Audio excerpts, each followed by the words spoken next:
They say you never truly know your family until money and power are on the line. I learned that lesson on Christmas Eve when my 9-year-old son called me from halfway across the world, his voice shaking with the kind of fear that changes you forever. I'd trusted them. Sent $20,000 to ensure my son had the Christmas of his dreams while I was working abroad. My parents promised he'd be safe. My sister swore she'd include him in everything. I boarded that plane believing family meant something. 3 days later, Daniel called at 2:47 a.m. "Mom, everyone left. I'm alone." They'd taken a surprise vacation to Europe. All of them my parents, my sister, her husband, their daughter. They left my child locked in an empty house with $2 in his pocket and a refrigerator full of food he didn't know how to cook. When I landed 16 hours later, I wasn't the same woman who'd left, and what I discovered next: hidden medical records, stolen designs, and a 35-year-old secret about why I was even born would destroy everything my family had built. By the time I was done, my sister's career was in ruins, my parents were begging for forgiveness, and I'd reclaimed something they'd stolen from me since childhood: my name. But the final gift I left them. That's the part you won't see coming. This is the story of how my family thought they could sacrifice me one more time, and how I taught them that some debts can never be repaid. Stay until the end. You won't believe what happened next. My name is Jessica Gray. I'm 35 years old, and for as long as I can remember, I've been the invisible half of a very visible family.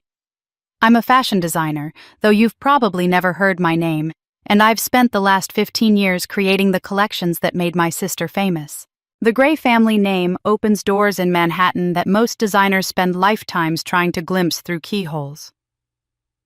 When my grandmother Eleanor Gray launched her first ready-to-wear line in 1967, Women's Wear Daily called it the American answer to Chanel. By the time I was born, we weren't just a brand, we were an institution. Our spring collections closed New York Fashion Week. Our archive occupied an entire floor at Parsons School of Design, where students studied my grandmother's draping techniques like sacred texts. Vogue's American Dynasty issue featured our family across 8 glossy pages, 3 generations of Grays, all of us dressed in our own designs, arranged on the grand staircase of the family townhouse like we were posing for a portrait that would hang in a museum. The media loved us because we looked exactly like what America wanted to believe about itself: that talent and beauty and success could flow through bloodlines like some kind of genetic inheritance, that families who worked together stayed together, that the American dream was alive and well, and wearing custom-tailored silk. Every interview reinforced the same narrative: we were tight-knit, supportive, united by our shared vision and mutual respect. My mother would smile into cameras and talk about how blessed she was that both her daughters inherited the family gift. Victoria, my older sister by 3 years, would laugh her practiced musical laugh and say something humble about standing on the shoulders of giants. And I would stand slightly to the left, just out of the frame's center, smiling the smile I'd perfected over decades. What the cameras never showed was where I spent my time. While Victoria took her bows at the end of runway shows, I was backstage making sure the seam on Look 23 hadn't split during the model's quick change. While she gave interviews about her creative process to T Magazine, I was in the studio at 2 a.m. hand-stitching beadwork that the production team had botched. While she attended galas and posed with actresses wearing our designs, I was sourcing fabric from a mill in Como because the original supplier had sent us material with the wrong weight, and if we used it the entire evening, collection would drape incorrectly.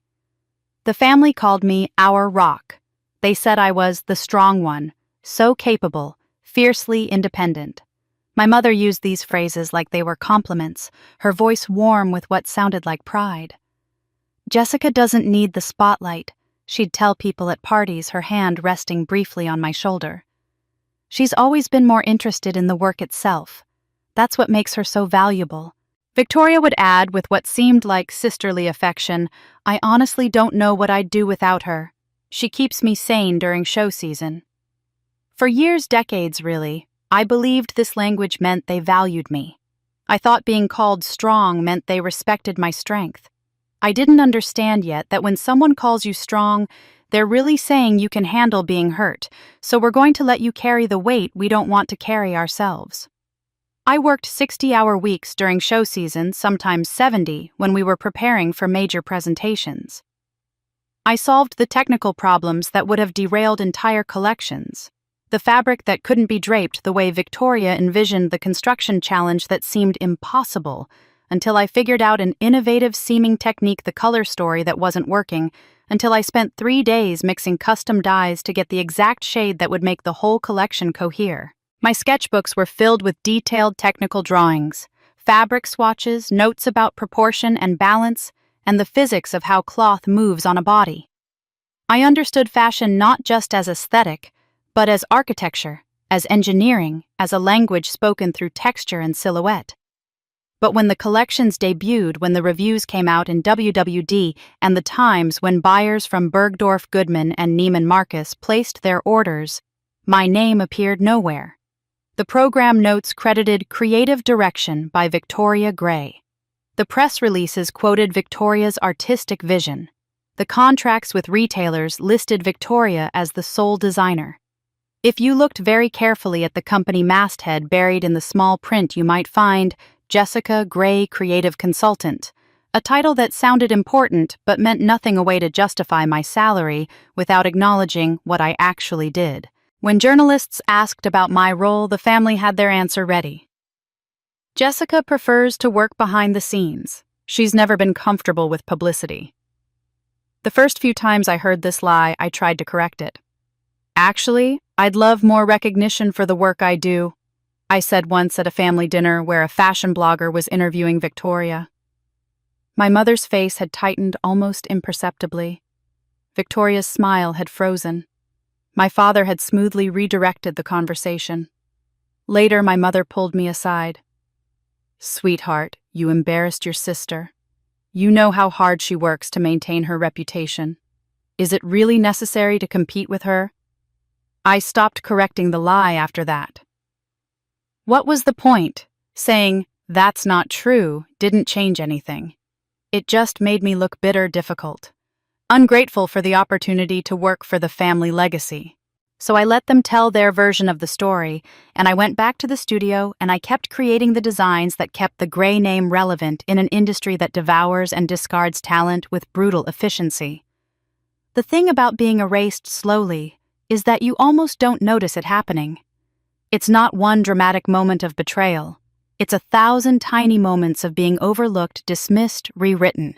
Your ideas become your sister's ideas. Your late nights become her dedication. Your technical breakthroughs become her creative genius. And because it happens gradually, because it's wrapped in the language of family and loyalty and shared success, you start to believe that maybe this is just how things are. Maybe this is your role. Maybe wanting credit recognition, a seat at the table instead of a position behind the scenes, maybe that really is selfish. I told myself I was contributing to something larger than myself. I told myself that family legacy mattered more than individual glory. I told myself that I should be grateful for the privilege of working with beautiful fabrics and talented artisans, that my salary was generous, that my life was good. And it was good in many ways. I had meaningful work. I had financial security. I had a family, even if that family had built its success on a foundation I was only beginning to understand was rotting beneath my feet. What I didn't have was a voice. And the tragedy is that I'd been silent for so long I'd almost forgotten I had one. No one ever asked how long I could stay silent. The wake-up call came in the form of a 72-year-old woman wearing comme des garçons and carrying 40 years of industry wisdom in her observant eyes.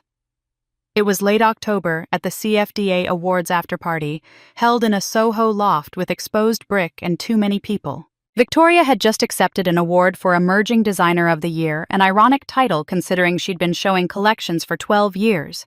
But the CFDA had recently restructured their categories, and Victoria's PR team had worked the nomination process brilliantly. I'd watched from my seat in the back as she gave her acceptance speech, thanking our parents, our grandmother's legacy, the incredible team at Gray & Co., and almost as an afterthought, my sister Jessica, who keeps everything running smoothly. Polite applause, a spotlight that never quite found me in the crowd. Afterward, while Victoria held court near the bar, surrounded by editors and buyers, I did what I always did at these events. I made myself useful. A major fabric supplier from Milan was there, and I wanted to discuss some new sustainable silk alternatives for next season. I was standing near the coat check reviewing samples on my phone when Margaret Chen approached me. I'd known Margaret by reputation for years. She'd been senior fashion editor at Harper's Bazaar during my grandmother's prime, had written some of the most insightful coverage of American design in the 70s and 80s, and had retired 5 years ago with a legacy as one of the few editors who actually understood construction and technique, not just trends. She'd known my grandmother well, had interviewed her multiple times, had been one of the few journalists my grandmother trusted to understand what she was trying to accomplish. "Jessica Gray," Margaret said, and there was something in her voice. Warmth, yes, but also a kind of knowing sadness that made me immediately defensive. "I've been watching you tonight." "It's lovely to meet you properly, Ms. Chen," I said, shifting into the polite, professional tone I used at industry events. "My grandmother spoke very highly of you." "Eleanor was remarkable," Margaret said. "Brilliant designer, but more than that, she understood the cost of what she built. She told me once that the hardest part of success wasn't the work itself, but figuring out how to share power without destroying the people who helped you gain it." She paused, her gaze steady on my face.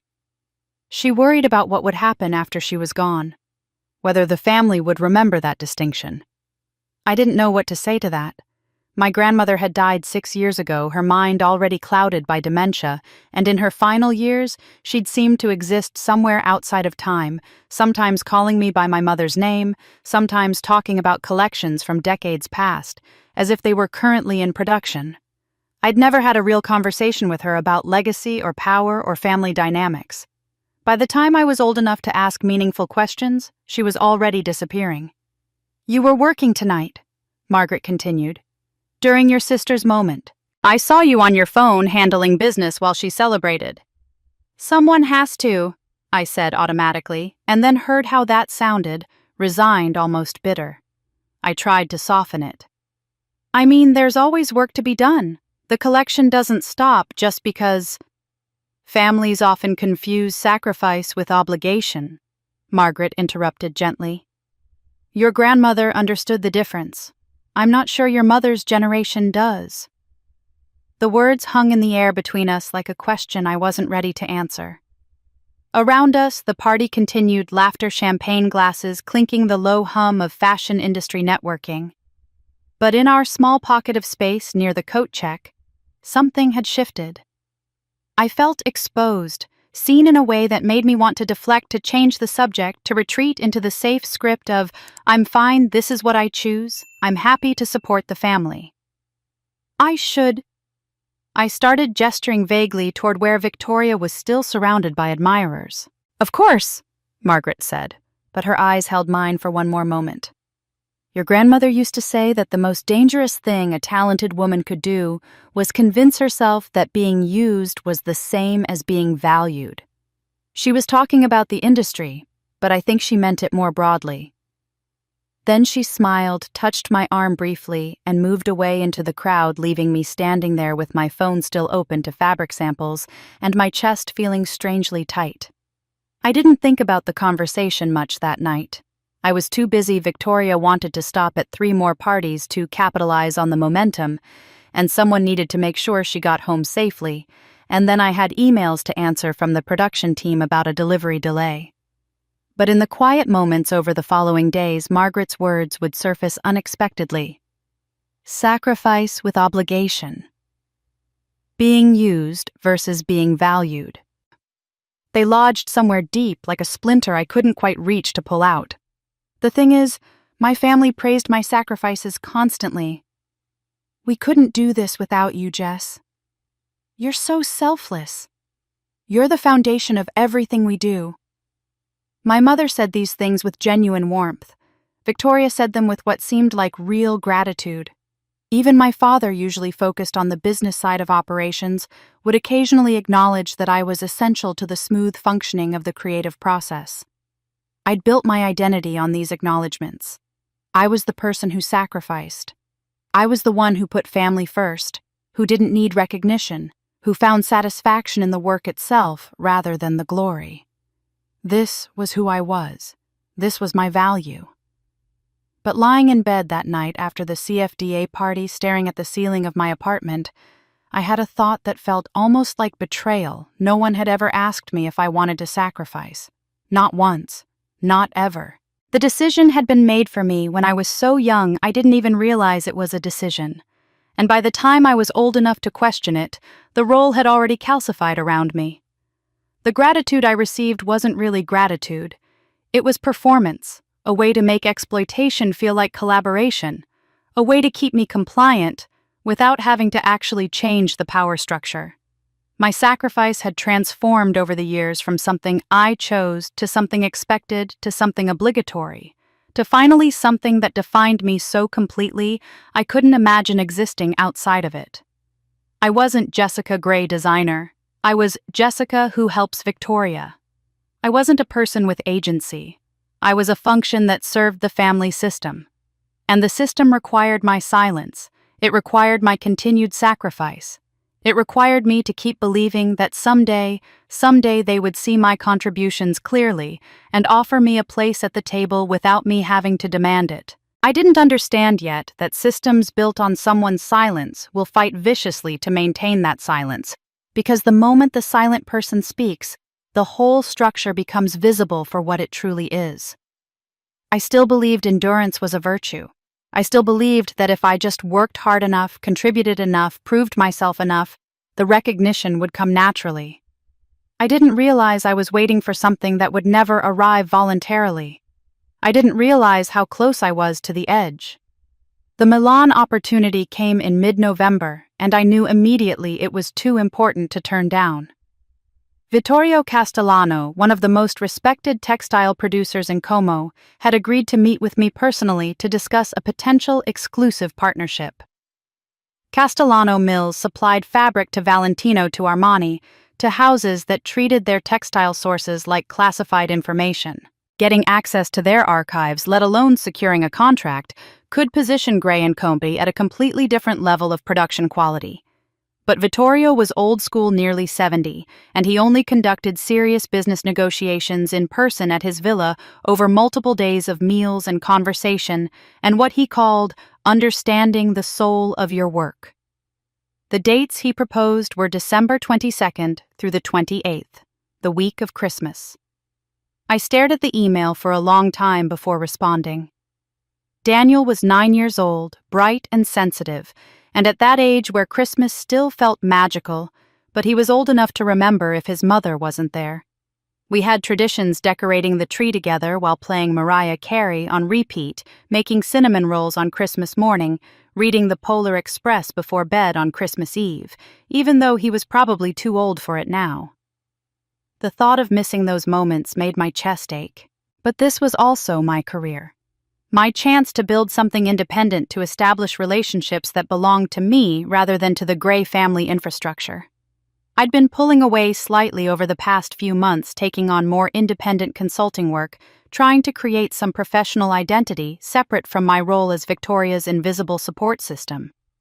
This Milan trip represented possibility a future where maybe I could design under my own name, control my own contracts, stop waiting for my family to grant me the recognition I'd spent 15 years earning. I called my mother that evening, already apologetic before she even answered. "Sweetheart, of course Daniel can stay with us," she said warmly when I explained the situation. "You don't even need to ask. This is what family is for." "It's Christmas, though," I said, guilt heavy in my voice. "I know it's a lot to ask." "Jessica, stop. You're being ridiculous. Daniel is our grandson. We love having him. And honestly, it'll be wonderful for him to spend real time with family. You work so hard, you're pulled in so many directions, this will be good for him. Good for all of us." The relief I felt was immediate and overwhelming. "Are you sure I don't want to impose on your plans?" "We don't have major plans," my mother assured me. "Just the usual family Christmas Eve dinner. Victoria and Thomas and little Emma will be there, of course. We'll make it special for Daniel. He can help decorate cookies with Emma. We'll take them to see the tree at Rockefeller Center. All the things you probably don't have time for with your schedule." The implications stung slightly that I was too busy for my son, that my work took priority over motherhood, but I pushed the feeling down. She wasn't wrong after all. I did work constantly. I was often distracted mentally, sorting through design problems, even when I was physically present. Maybe this would be good for Daniel to have undivided attention from family who weren't constantly checking their phones for messages from production teams. "Victoria called me yesterday, actually," my mother continued. "She mentioned she wants to take Daniel ice skating at Bryant Park. She said Emma's been asking about her cousin. It'll be lovely for them to spend time together." This surprised me. Victoria and I had been cordial but distant lately. I'd been less available to solve her last-minute crises, less willing to drop everything when she needed technical help, and I could tell it frustrated her. But maybe this was an olive branch. Maybe she recognized that I was pulling away and wanted to reconnect through Daniel. "That would be wonderful," I said, feeling my guilt ease slightly. "Daniel loves ice skating." "Then it's settled. You go to Milan, do your important work, and don't worry about a thing. Daniel will have a wonderful time. We'll spoil him absolutely rotten." The next day, I transferred $20,000 to my parents' account. It was more than necessary, far more. But I wanted Daniel to have everything. I wanted him to get whatever gifts he asked for, to do whatever activities sounded fun, to eat at nice restaurants if they went out, to have the kind of Christmas that would make up for his mother not being there. I wrote a detailed note with the transfer. "For Daniel's Christmas, please get him anything he wants. Take him anywhere he'd enjoy. Thank you so much for doing this. I know it's a lot to ask." My mother called within an hour. "Jessica, this is far too much money." "I just want to make sure he has everything he needs," I said. "I feel terrible about missing Christmas. This way you don't have to worry about expenses." "Sweetheart, we're his grandparents. We would spoil him regardless. You don't need to—" She paused and her voice softened. "You work so hard. You give so much to everyone. Please don't feel like you have to pay us to love our grandson." But that wasn't what the money was about, not really. Or maybe it was exactly what it was about, and I just couldn't admit it. The $20,000 wasn't just for Daniel's Christmas. It was my way of apologizing for existing, for having needs, for asking something of them when I'd been slightly less available lately. It was payment for the right to make a request. It was compensation for the burden of my son's presence during their family holiday. I'd been making these payments my entire life, though the currency changed. Sometimes it was my time, my talent, my silence. Sometimes it was literal money. But the transaction was always the same. I paid for the privilege of belonging, for the right to ask for help, for the space I occupied in the family structure. And I paid generously, excessively, because deep down I believed I needed to earn what other people received automatically: love, support, consideration. I didn't have the language for this yet. I just knew that when I boarded the plane to Milan on December 18th, watching Daniel wave goodbye from where he stood between my parents at the departure gate, I felt the familiar weight of guilt and gratitude twisted together. My mother had her arm around Daniel's shoulders. My father was smiling. Everything looked exactly as it should. My son would be safe, loved, cared for by family during the most important holiday of the year. I was free to pursue this opportunity without worrying. I believed this time would be different. The meeting with Vittorio went better than I could have hoped. By the third day, we'd established genuine rapport, and he'd shown me fabric samples that literally weren't available to anyone else in the American market. I went to bed on December 24th, feeling cautiously optimistic about securing a partnership that could transform my independent work. I set my phone on the nightstand of my hotel room, checked the time difference calculation one more time to make sure I'd call Daniel first thing Christmas morning his time, and fell asleep planning what I'd say when I wished him Merry Christmas. At 2:47 a.m., my phone rang. I jolted awake in the dark hotel room, disoriented, my heart already pounding before I was fully conscious. The screen showed Daniel's number, the phone I'd gotten him last year for emergencies that he rarely used because he was only 9 and mostly just played games on it. I answered before the second ring, my hand shaking. "Daniel, what's wrong?" "Mom." His voice was so small, so shaking.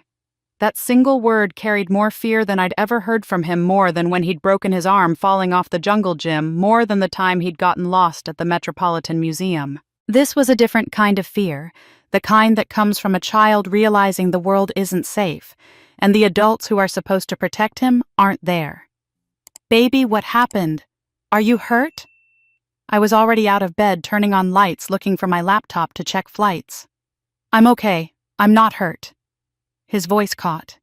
He wasn't crying yet, but he was holding it back with everything he had, the way children do when they're trying so hard to be brave that you can hear the effort breaking them. "I'm at Grandma and Grandpa's house." "Okay, that's good. That's where you're supposed to be." My mind raced through possibilities, bad dream homesickness, missing me. "Did you have a nightmare? Do you want to talk to Grandma?" "Mom, they're not here." I stopped moving. "What do you mean they're not here? Where are they?" "They left." His voice cracked. "Everyone left. Yesterday morning. Grandma and Grandpa and Aunt Victoria and Uncle Thomas and Emma. They went on vacation. They said they'd be back in a week." For several seconds I couldn't process what he was saying. The words didn't make sense, like he was speaking a language I almost recognized but couldn't quite translate. "Daniel, slow down. Who left? Where did they go?" "Europe. They went to Europe for Christmas. A surprise vacation, Grandma said. She said it would be an adventure for Emma, because she's never been before." He was talking faster now, the words tumbling out. "They left yesterday, early in the morning. Grandma woke me up and said they were going and they'd be back soon, and I should be a big boy and there was food in the refrigerator and the neighbors would check on me if I needed anything." My hotel room tilted. "You've been alone since yesterday morning." "Yes." His voice broke completely then. "I'm scared, Mom. I don't know how to make the stove work, and I've just been eating cereal, but we're almost out of milk, and I heard noises last night and I didn't know what to do, and I'm really scared." "Daniel, listen to me." I fought to keep my voice steady, even though I was shaking. "You're not in trouble. You did nothing wrong.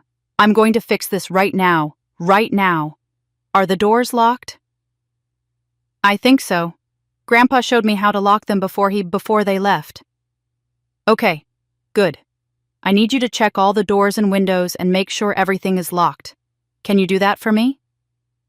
I had my laptop open now, pulling up airline websites with trembling fingers. "Okay." I heard him moving, his footsteps echoing in what I knew was my parents' large, empty house. A 9-year-old child alone in all that space, all those rooms, all that dark. "How much money do you have?" I asked, already knowing the answer would be terrible. $2. I found it in a coat pocket in the hall closet. I was looking for quarters to call you from the house phone, but I remembered I have my cell phone. $2. They'd left him with $2. I'd transferred $20,000 to ensure he had everything he needed, and they'd taken it with them to Europe and left him with $2 found in a coat pocket. "Have you eaten today?" "Cereal for breakfast. And some crackers I found. I didn't want to eat too much because I don't know when they're coming back, and what if I run out of food?" He was rationing food. My 9-year-old son was alone in a house rationing food, too scared to eat because he didn't know when the adults would return. "Did Grandma or Grandpa explain why they didn't take you with them?" I asked, though I already knew there was no explanation that would make this acceptable. "Grandma said it was because the trip came up suddenly and they already had the tickets and it would be too expensive to get another one, and you sent money for me to have Christmas here, not to go on vacation." His voice got very quiet. "Did I do something wrong? Mom? Is that why they left?" And there it was. The question I'd asked myself 1,000 times as a child in 1,000 different ways. The question that came when you were consistently deprioritized, consistently left behind, consistently given the message that everyone else's needs and wants mattered more than yours. Did I do something wrong? Am I the problem? Is there something about me that makes me not worth keeping? I heard my own voice at his age, asking my mother why I couldn't go to Victoria's special doctor's appointments, why I had to stay home with babysitters, why I couldn't come to the important meetings or the celebrations or the moments that mattered. And I heard my mother's answers variations on the same theme. You're such a big girl, you understand, don't you? Victoria needs us right now. You're so strong, you'll be fine. Hearing that fear in Daniel's voice, my son, my child, asking if he'd done something to deserve abandonment, something inside me didn't just crack. It shattered. Every rationalization I'd ever made for my family's behavior. Every excuse I'd accepted every time I'd told myself they didn't mean it. They were just distracted. They loved me in their way. All of it disintegrated in the space between one breath and the next. This wasn't an oversight. This wasn't a miscommunication. This was who they were, what they did, how they operated. They didn't forget. They simply didn't care. And what they didn't care about, they discarded. I'd lived with that truth my entire life, but I'd learned to make it small, to tuck it away, to pretend it wasn't that bad. But there was no making this small. There was no tucking away my child's terror. There was no pretending that leaving a 9-year-old alone for a week was anything other than exactly what it was. Daniel listened to me very carefully, I said, and my voice came out different, harder, clearer, someone I didn't quite recognize. You did absolutely nothing wrong. Do you hear me? Nothing. What they did is wrong. What happened is not your fault. I'm coming home right now. I'm going to get on a plane and I'm going to come get you, and you're never going to be left alone again. Never. Okay. He was crying now, finally, the fear releasing. When will you be here? I was already looking at flights. I don't know exactly, but as soon as I possibly can. It might take me 15 or 16 hours with flights and connections, but I'm coming. In the meantime, I'm going to call someone to come get you right now, okay? Someone safe. Who? Claire. You remember Claire, Grandma's friend who used to visit sometimes. Claire Morrison, my grandmother's former assistant who'd known me since I was born, who'd always been kind, who lived 20 minutes from my parents' house. I'm going to call her right now, and she's going to come get you, and you're going to stay with her until I get home. Is that okay? Yes. Relief flooded his voice. I like Claire. I need to hang up now so I can call her, but I want you to keep your phone right next to you. If anything happens, anything at all, you call me back. And Daniel. Yeah. I love you more than anything in this world. You're safe now. I promise. The call lasted 7 minutes, total. When I hung up, I stood in the middle of my Milan hotel room at 3 a.m, and I felt something I'd never allowed myself to feel before: pure, clarifying rage. Not the kind that makes you scream or throw things. The cold kind. The kind that burns away everything unnecessary and leaves only absolute focus. In that moment, something inside me broke, and for the first time in my life, I didn't try to fix it. I called Claire first. She answered on the third ring, her voice thick with sleep, and when I explained the situation in sentences that came out harder and faster than I intended, there was a long pause before she spoke. They left him alone. Her voice sharpened with something I'd rarely heard from her anger. Jessica, I'm getting dressed right now. I'll be there in 15 minutes. Does Daniel know I'm coming? Yes, I told him. Claire, My voice cracked. Thank you. Don't thank me. This is... She stopped herself. We'll talk when you're home. I'm leaving now. The next call should have been to my parents. That's what the old Jessica would have done, call them immediately. Wake them up in whatever European hotel they were staying in, demand an explanation, give them a chance to make this make sense. Even now, even with Daniel's terrified voice still echoing in my head, part of me wanted to believe there was an explanation. My mind started automatically generating possibilities, the same rationalization mechanism that had protected me for 35 years kicking in like muscle memory. Maybe they did tell me, and I forgot. Maybe there was an email I missed, a voicemail that didn't come through. Maybe they thought I knew because they mentioned it to someone else and assumed that person would tell me. Maybe this was a genuine emergency on their end. Maybe someone was sick. Maybe there was a crisis that required them to leave suddenly, and they simply didn't have time to make proper arrangements. Maybe they left instructions with a neighbor, and that neighbor failed to follow through. Maybe Daniel misunderstood what they told him. Maybe they said 1 week but meant 1 day. Maybe they were coming back tomorrow, and this was all a terrible but brief miscommunication. I sat on the edge of the hotel bed, laptop open to flight booking sites, and I could hear my mother's voice in my head as clearly as if she were in the room. The voice I'd heard 1,000 times before, warm and slightly wounded, explaining away things that hurt me. "Sweetheart, you're overreacting. We didn't mean it that way. You're being too sensitive. We thought you understood. We were trying to protect you. We didn't want to worry you while you were working. Daniel is such a capable boy, we knew he'd be fine for a few days. You were independent at his age. You turned out fine." Part of me wanted desperately to believe these phantom excuses because the alternative was unbearable. The alternative meant accepting that my family had consciously, deliberately chosen a vacation over my son's safety, that they'd taken the $20,000 I sent for his care and used it to fund their trip while leaving him alone. That this wasn't an oversight or a miscommunication, but a choice that told me exactly how much Daniel mattered to them, which was not at all. But even as I tried to construct these rationalizations, Daniel's voice cut through them. "Mom." That small, shaking word. The fear in it. The way he'd tried so hard not to cry, to be brave, to not be a problem. Did I do something wrong? I closed my eyes, and I was 9 years old again, sitting in an empty house after school because everyone else had gone to Victoria's special appointment at the hospital, and no one had arranged for me to be picked up. I'd waited on the front steps for 2 hours before my father came home, annoyed that I hadn't just let myself in, not understanding why I was crying. "You're such a big girl, Jessica. You know how to be independent. Why are you making such a fuss?" I remembered being 11 and overhearing my mother on the phone canceling my birthday party because Victoria had a medical setback. Jessica understands.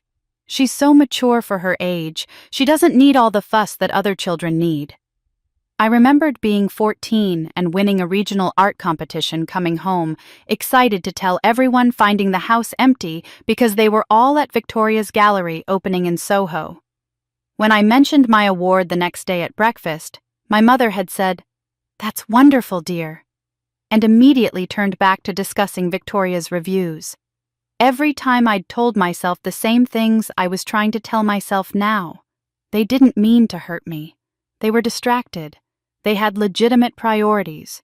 I was strong enough to handle being overlooked. I was independent. I didn't need as much attention as other people. Being mature meant not making demands. Being a good daughter, a good sister, a good family member meant understanding that sometimes other people's needs came first, and I had believed it. I'd internalized it so deeply that it became my identity. I was the strong one, the independent one, the one who didn't need to be prioritized because I could take care of myself. I'd worn that identity like armor, never understanding that it was really a cage. But this wasn't about me anymore. This was about Daniel. And I could see with terrible clarity what I'd been unable to see about my own childhood, that mature for your age really meant we're not going to take care of you. That so independent really meant your needs are inconvenient. That such a big boy really meant we're going to abandon you and you're not allowed to complain about it. The pattern I'd tolerated for myself was repeating. The cycle I'd enabled by my silence was continuing, finding a new victim. If I didn't stop it now, if I made excuses for them one more time, if I protected their feelings over my son's safety, if I chose peace over truth, Daniel would learn what I learned. He'd grow up believing he wasn't worth protecting. He'd internalize the message that his fear didn't matter, that asking for help was a burden, that he should be grateful for scraps of attention from people who were supposed to love him unconditionally. I thought about calling my parents to give them a chance to explain. I thought about how the conversation would go. They'd be shocked, apologetic. They'd insist there was a misunderstanding. My mother would cry. My father would be stern, defensive. They'd turn it around somehow, make me feel like I was creating a crisis out of a simple mistake. And I'd find myself apologizing, smoothing things over, making them feel better about their choices, while Daniel's fear got buried under their emotional management. Or I could not call them. I could let them enjoy their vacation, let them come home to discover that their actions had consequences they didn't get to control. I could protect Daniel first and deal with their feelings later, or never. I could choose my son over the family equilibrium I'd spent my entire life maintaining. The choice should have been obvious, but it wasn't. 35 years of conditioning doesn't disappear in a moment of clarity. I knew that if I truly stood up for Daniel, if I refused to accept their excuses, if I demanded accountability instead of offering understanding, everything would change. The family would close ranks against me. I'd be reframed as the villain, the ungrateful daughter, the one who destroyed the family peace over a misunderstanding. They'd weaponize my history of sensitivity, my tendency to overthink things, my documented pattern of being difficult when I should be cooperative. They would not forgive me for refusing to be silent. And they'd make sure everyone knew in subtle, plausibly deniable ways that I was the problem, not them. But sitting in that Milan hotel room at 3 a.m, looking at flight options that would get me home to my terrified child, I realized something that should have been obvious years ago. Being the villain in their story was infinitely preferable to being the victim in my own. More importantly, it was preferable to watching my son become the victim in his. I'd spent my entire life choosing their comfort over my truth. I'd chosen silence over speaking, peace over justice, family harmony over my own dignity. And where had it gotten me? Here, to this moment, to my child alone and scared, asking if he'd done something wrong to deserve abandonment. This time, silence was no longer an option. Claire called back 18 minutes after we'd first spoken. "I have him. He's safe. He's in my car right now. Can I talk to him?" There was rustling, then Daniel's voice, still shaky but calmer. "Claire brought me cookies. The kind with chocolate chips." "That's good, baby. You're going to stay with Claire until I get home, okay? I'm getting on a plane right now." "Okay. Mom, are you mad at me?" "I'm not mad at you. I'm not mad at you at all. I love you. Get some sleep if you can." After I hung up, I sat motionless for 60 seconds, allowing myself to feel the relief of knowing Daniel was physically safe. Then I made the second call. Marcus Webb had handled some intellectual property work for me 3 years ago, when I was exploring independent consulting opportunities. He was in his 50s, sharp, perpetually unimpressed by family drama in the fashion industry because he'd seen every variation of it. His phone went to voicemail. It was the middle of the night in New York, but I left a message that I knew would get his attention.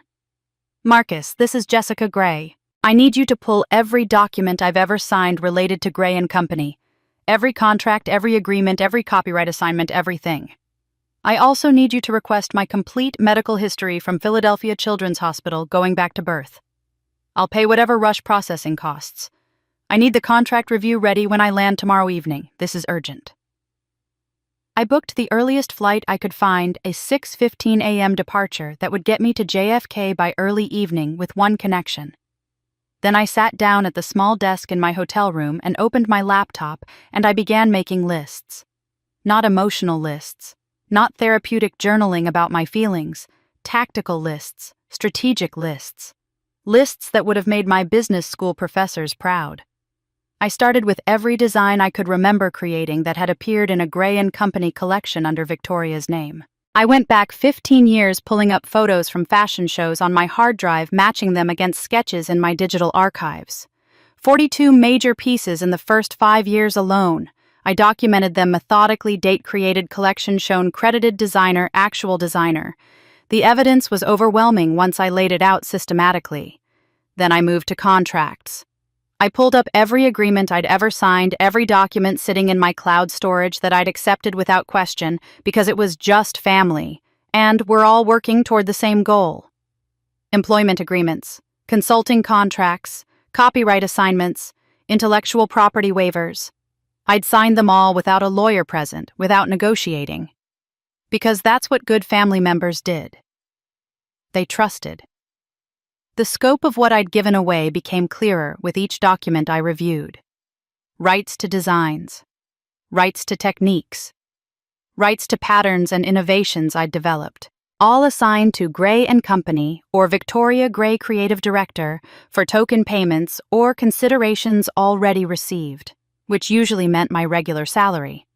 But as I read more carefully, I started seeing the gaps. The old contracts from 2009 to 2019 were airtight proper work-for-hire agreements that legally transferred all rights. But something had changed in 2020. I'd transitioned from employee to independent contractor for tax reasons the company accountant had recommended. And under that new structure, I'd granted licenses to use my work, not transferred ownership.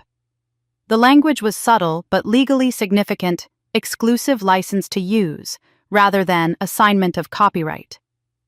Those licenses were renewable annually. The most recent renewal I'd signed was dated December 12th, 23 days ago. It expired June 3rd of next year. I opened my banking app and started reviewing accounts I rarely looked at because the numbers were depressing: constant outflows, minimal inflows to my personal accounts because I kept contributing to the family legacy. The family trust I'd been depositing into since I turned 18, I'd contributed $847,000 over 17 years. My withdrawals, zero. The joint operating account for Gray & Company, where my salary was deposited and business expenses were paid, my contributions over the years totaled another $200,000 in voluntary capital investments that I'd made during cash flow crunches. The legacy fund my grandmother had left, which was supposed to be divided between Victoria and me. Somehow it only seemed to fund Victoria's projects, her studio expansion, her research trips.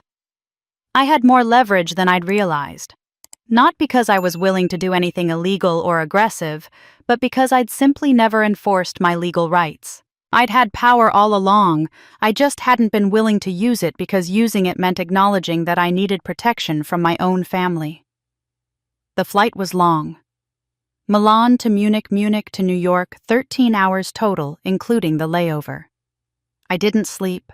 I couldn't. My mind was too active, too clear, running through scenarios and possibilities with a cold precision I'd never applied to family dynamics before. I'd always led with emotion when it came to my family, with hope, with forgiveness, with the desperate belief that next time would be different. Now I was leading with strategy. Somewhere over the Atlantic, I drafted an email to Marcus with my instructions scheduled to send when I landed, and had cell service again. 3 specific actions I needed him to execute immediately. First, withdraw my full contribution from the family trust. The account structure allowed any contributor to withdraw their portion with 30 days' notice, except in cases where funds were already allocated to active projects. I'd contributed $847,000. I was reclaiming $847,000. It was legally mine. I was simply moving it from a shared account to my personal account. Second, invoke the 90-day termination clause in my creative consultant contract. I'd signed it 10 years ago and renewed it annually without thinking. But every contract has an exit clause, and mine required only 90 days written notice with no explanation or justification required. I was providing that notice. Third, file formal copyright notices with the U.S. Copyright Office for every design I'd created in the past 3 years that existed in my private archives, but had never been formally assigned to the company. I had hundreds of sketches, technical drawings, fully realized designs that I'd developed independently, some of which had eventually made their way into collections, many of which hadn't. I was establishing a public record of authorship. None of these actions were aggressive. None of them were unusual. Designers withdrew from family businesses all the time. People reclaimed their contributed funds from shared investment accounts regularly. Copyright registration was standard professional practice. Any lawyer would call these moves reasonable, even conservative. But I knew my family wouldn't see it that way. They'd see it as betrayal, as vindictiveness, as Jessica finally showing her true colors. They'd reframe it as proof that I'd never really been a team player, that I'd been waiting for an excuse to destroy what we'd built together, that I was putting my ego above the family legacy. Let them think that. Let them scramble to understand what was happening. Let them feel for once what it was like to have the ground shift beneath them without warning. The plane touched down at JFK at 6:47 p.m. Eastern Time. I turned off airplane mode and my phone exploded with notifications, but I ignored all of them except the confirmation from Marcus. Received your email. Documents are being prepared. Come to my office tomorrow morning at 9. We have work to do. I took a car service straight to Claire's apartment in the village. Daniel was asleep on her couch, looking small and vulnerable under a knitted blanket. Claire made me tea I didn't drink and asked no questions, bless her. I carried Daniel out to the car I'd kept waiting, and I took him to my apartment, and I put him in my bed, and I sat next to him in the dark, listening to him breathe. They wouldn't feel it yet, but the foundation was already shifting. Daniel woke at dawn the next morning, and when he opened his eyes and saw me sitting in the chair next to the bed, he didn't smile. He just watched me for a long moment, like he was checking to make sure I was real. I'm here, I said quietly. I'm not going anywhere. He nodded, but didn't speak. That silence worried me more than crying would have. Daniel had always been talkative, curious, full of questions and observations. This new quiet felt like something had been taken from him, some fundamental trust in the world that children need to develop properly. We had breakfast. I made pancakes from a mix I'd asked the building concierge to have delivered, and Daniel ate mechanically, not with enjoyment, but with the focused determination of someone who'd learned food might not always be available. I watched him and felt something crack open in my chest. He was rationing even though the refrigerator was now full. He was still in survival mode. Daniel, I said carefully, setting down my fork. I want you to know that there's plenty of food. You can eat as much as you want whenever you want. You don't have to save anything or worry about it running out. He looked up at me, and I saw him process this, trying to recalibrate his understanding of safety. Okay, he said, but didn't take another bite. Later that morning, I took him to get some of his things from storage. I'd moved most of our belongings into a unit when I'd left for Milan, planning to find a better apartment when I returned. We packed a bag with his clothes, his favorite books, the stuffed elephant he'd had since he was a baby, but pretended he didn't care about anymore. He moved through the process quietly, efficiently, like a much older child. As we drove back to my apartment, our apartment, now, I corrected myself. Daniel asked the question I'd been dreading. Mom, did I do something wrong? His voice was so small, so careful, like he was afraid the answer might be yes, but needed to know anyway. I pulled the car over immediately, not caring that we were on a busy street in the middle of the day, and turned to face him fully. Look at me, I said, and waited until his eyes met mine. You did absolutely nothing wrong. Do you understand me? Nothing. What happened wasn't about you. It was about them making a choice that was cruel and selfish. You didn't cause it. You couldn't have prevented it. It wasn't your fault in any way. But maybe if I was, he started, and I saw it then, the terrible logic children use when the adults in their lives fail them. If it's not about me, then the world is random and unsafe. But if it is about me, then maybe I can fix it. Maybe I can be better, try harder, be less of a burden. I'd used that same logic at his age. I'd spent 35 years perfecting it. No, I said firmly, there is no maybe if. You are exactly who you're supposed to be. You're smart and kind, and you did everything right. They're the ones who failed. Adults are supposed to take care of children, and they didn't. That's on them, not you. He nodded, but I could see he didn't fully believe me yet. Belief would take time and proof and consistent safety. I couldn't give him that in a single conversation. I could only start building it day by day, moment by moment. That night, when it was time for bed, Daniel stood in the doorway of the bedroom I'd set up for him. My apartment only had one bedroom, so I'd taken the living room couch and given him the proper bed and didn't move. What's wrong? I asked. Can we leave the lights on? His voice was barely above a whisper. In the hallway. Of course we can. We can leave on as many lights as you want. I know I'm too old for that, he said quickly. I know it's babyish. It's not babyish. You were scared. You're allowed to be scared. Leaving lights on is smart, not babyish. He thought about this. Can you also read me a story? I know I'm probably too old for that too, but... You're never too old for stories, I said and went to find the box of his books. We read The Hobbit for 40 minutes, far past the point where his eyes were closing because he kept asking me to read just one more page. What he really meant was stay with me.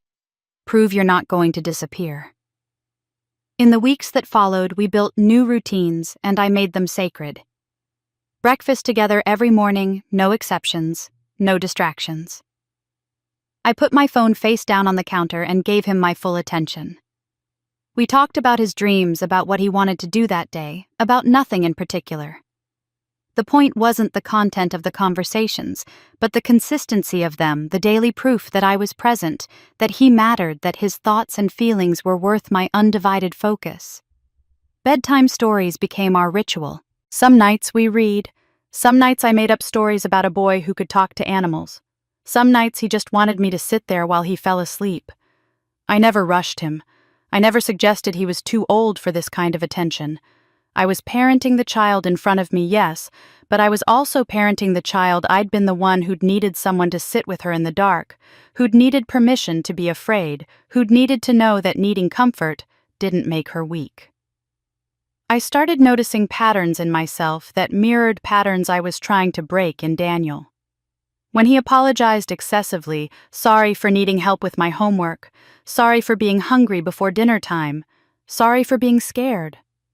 I recognized the reflex. I'd spent my life apologizing for having needs, for taking up space, for existing in ways that inconvenienced others. You don't have to apologize for needing things, I told him one evening when he said sorry for the third time in an hour. People who love you want to help you. That's what love is. But Grandma always said that mature people don't need as much help, he said, and I felt ice in my veins.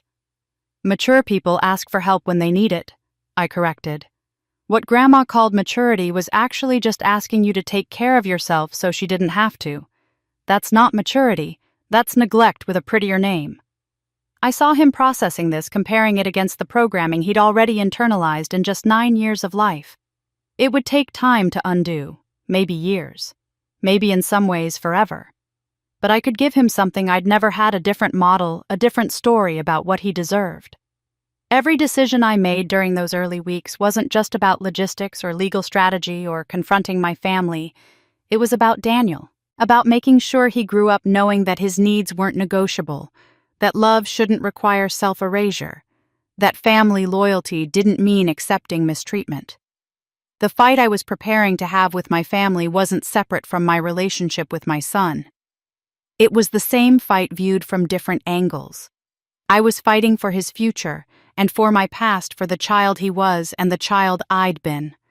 I was fighting to break a cycle that had run through my family for generations, this twisted belief that some people existed to serve others, that sacrifice without consent was somehow noble, that speaking up for yourself made you selfish and ungrateful.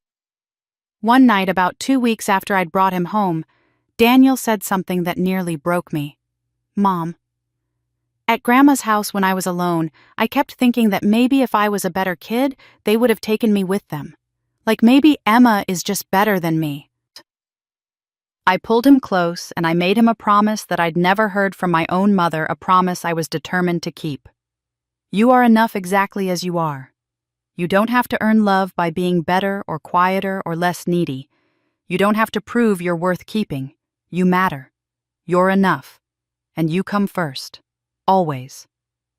I promised him what no one ever promised me: you matter. You're enough. You come first. My mother called on January 3rd, exactly 10 days after they'd abandoned Daniel. Her voice on the phone was light, almost cheerful. Jessica, we're back. The trip was absolutely magical. You should have seen the Christmas markets in Vienna. How was Milan? Did you secure the Castellano contract? I was standing in my kitchen making Daniel's lunch for school. He was starting back today after the extended break, and I'd been anxious all morning about how he'd handle it. The normalcy of my mother's tone, the complete absence of acknowledgement or concern, created a kind of cognitive dissonance that made me momentarily speechless. "Milan was productive," I said, finally keeping my voice neutral. "Oh, wonderful, I knew you'd make it work. You're so capable. Now, when are you bringing Daniel by? He left some of his things here, and I know he'll want them back. Maybe this weekend I'll make that pasta dish he loves." "Mom," I said, and my voice came out harder than I'd intended. "You left Daniel alone, for a week, at Christmas." There was a pause, brief, calculated, and then her response came with perfect calibration of confusion and gentle reproach. "Left him alone. Sweetheart, what are you talking about? We assumed Claire would check in on him. Didn't we mention that before we left? There must have been a miscommunication." The gaslighting was so smooth it was almost beautiful in its construction.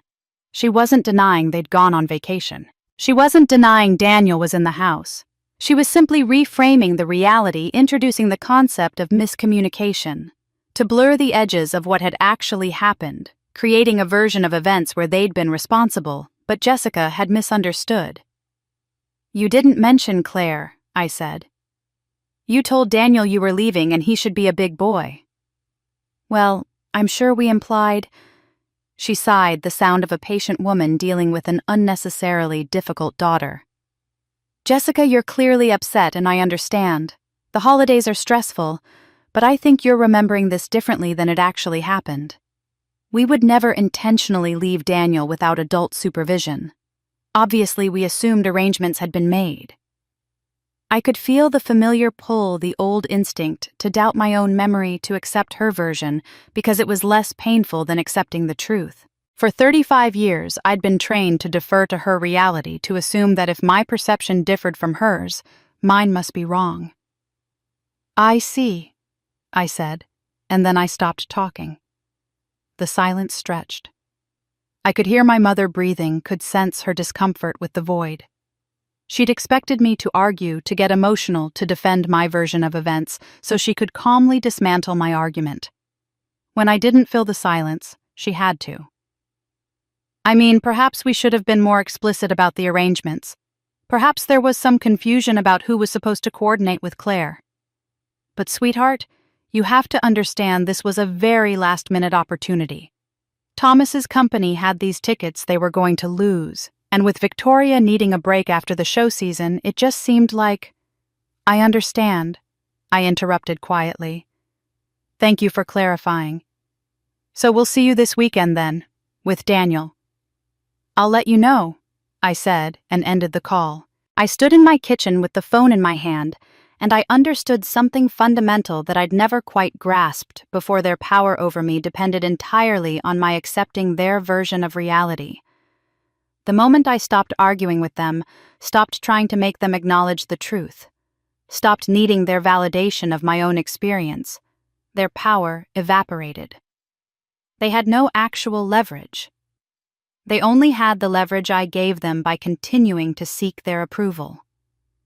Victoria's response was more sophisticated, more public, and more insidious. 2 weeks after they returned, she appeared on The Creative Process, a popular podcast about artists and designers. I wouldn't have known about it except that Marcus's assistant mentioned it during a meeting about contract reviews. "Your sister was on that podcast you like," she said casually. "The one about creative industries. I listened to the episode that night after Daniel went to sleep." The host asked Victoria about balancing family legacy with personal artistic vision, and Victoria's answer was masterfully constructed. "I'm so grateful for my family's support," she said, her voice warm and thoughtful. "My sister Jessica especially, she's incredibly strong, stronger than me physically and emotionally. Growing up, I had significant health challenges, and Jessica was always the healthy one, the capable one. I think sometimes she doesn't realize how much we depend on her, how much her strength holds the whole family together." The host made a sympathetic sound. "It must be difficult when family dynamics shift." "It can be," Victoria agreed. Jessica's been pulling away recently, taking on more independent projects, which I completely support. She needs space to explore her own path. But I think, and I hope she knows this, we all love her so much. When she needs distance, we have to respect that, even when it's hard for us.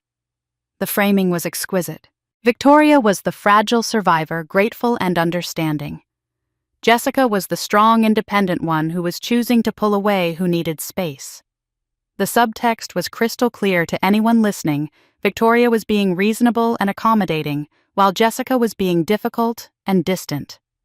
There was no mention of why Jessica might be pulling away, no acknowledgement of any family dysfunction.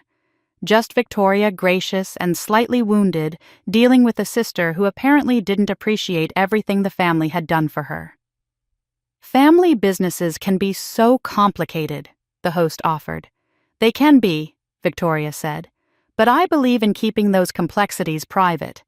Whatever challenges we're facing, we'll work through them as a family. That's what families do. I listened to the whole thing twice, taking notes the second time. I started a document on my laptop, just a simple spreadsheet at first, tracking every public statement, every interview, every social media post, where Victoria mentioned family or legacy or the gray brand. I noted the language she used, the implications she made, the careful way she positioned herself as the victim of my unreasonableness, without ever quite saying it directly. I went back through old interviews, too, articles from the past 5 years, and I saw the pattern I'd never noticed before, because I was too close to it. Every time Victoria talked about family, she listed her daughter Emma, her parents, the legacy our grandmother built. Jessica was mentioned when she was mentioned at all as an aside, an afterthought, or increasingly as an absence that needed to be explained and forgiven. I wasn't building a legal case, not exactly. I was learning to see clearly what I'd only felt vaguely for decades. I was studying the manipulation like a language I'd been speaking without understanding its grammar. For 35 years, I'd internalized this narrative about myself, that I was strong enough not to need recognition, independent enough not to need inclusion, mature enough not to need consideration. I'd accepted that narrative because it came wrapped in the language of family love and mutual support. Now I saw it for what it was, a story designed to justify my exploitation, to keep me compliant, to prevent me from demanding the recognition and respect I'd earned. They called me strong so they didn't have to support me. They called me independent so they didn't have to include me. They called me mature so they didn't have to consider my needs. And it had worked perfectly for decades because I'd believed them. They weren't worried about my withdrawal, about the contracts I'd terminated, about the money I'd reclaimed from the trust. They thought this was like every other time I'd pulled away slightly, a temporary rebellion, a moment of hurt feelings that would pass, once I remembered how much I loved them, how much I needed to be part of the family legacy. They thought they knew me. They thought I would follow the script I'd always followed, get upset, get angry, but ultimately come back because I couldn't imagine existing outside their structure. They were wrong. The envelope from Philadelphia Children's Hospital arrived on a Tuesday in early February, delivered by certified mail requiring my signature. It was thick, heavy, the kind of manila envelope that announces its importance through sheer physical weight. Marcus had warned me it would take 6 weeks due to HIPAA compliance procedures, medical records requests, required verification, authorization forms, processing time. I'd almost forgotten I'd requested it. Daniel was at school. I had the apartment to myself. I made coffee, sat down at my kitchen table, and opened the envelope carefully, like I was diffusing something that might explode. 340 pages. My entire medical history from birth to age 18, when I'd aged out of pediatric care and transferred to adult doctors. The pages were organized chronologically, each visit, each procedure, each test documented in clinical language that reduced my childhood to a series of medical interventions. I started reading from the beginning, methodically taking notes as I went. My birth was unremarkable, full-term healthy weight, no complications. Well baby visits at 2 weeks, 2 months, 4 months, all normal. Then at 11 months, the first notation that everything had been leading toward patient admitted for bone marrow typing to assess HLA compatibility with sibling Victoria Gray, DOB 315-1982. Results indicate 6 antigen match. Family counseled regarding harvest procedure timing and risks. 11 months old. I'd been tested for compatibility when I was 11 months old before I could walk or talk or have any memory of choosing. The first harvest was at age 2. I read the preoperative notes, the anesthesia records, the post-operative monitoring. Phrases jumped out: pediatric patient, tolerated procedure well, no immediate complications, discharge to parents with pain management protocol. There was no mention of whether I'd cried, whether I'd been scared, whether anyone had held me afterward. Just clinical documentation that the procedure had been successful and Victoria had received the donation. Another harvest at age 5. Another at age 7. By the time I was 7 years old, I'd undergone 3 bone marrow harvests to provide material for my sister's ongoing treatment. The notes indicated that each procedure was electively scheduled with parental consent. My consent obviously was never mentioned because children don't consent to medical procedures. Their parents do. I'd known about these procedures in an abstract way. I had vague memories of hospitals, of feeling sick afterward, of my mother telling me I was helping Victoria, that I was being such a brave girl. But seeing it documented with such clinical precision, seeing my body reduced to a donor source for someone else's treatment, made something twist in my stomach. I kept reading.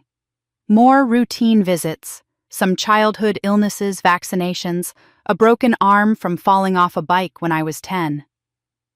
Normal childhood medical history punctuated by periodic blood tests monitoring my cell counts, ensuring I remained a viable donor if needed again.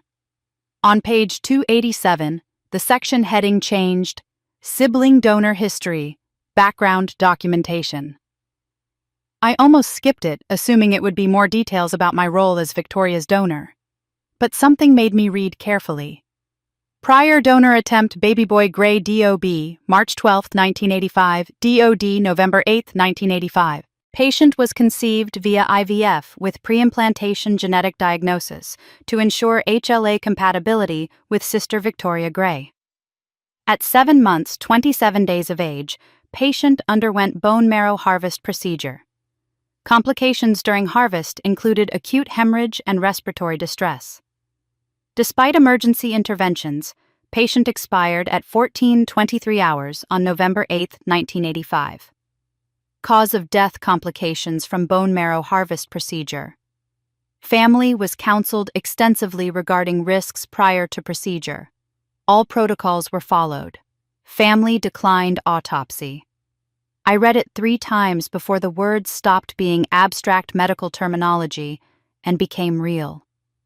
I had a brother, an older brother. He'd been born when Victoria was 8 years old, created like me specifically to save her life.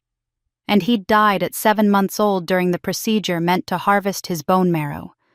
They'd tried this before me, and it had killed a child. 3 years later, they'd tried again, with me.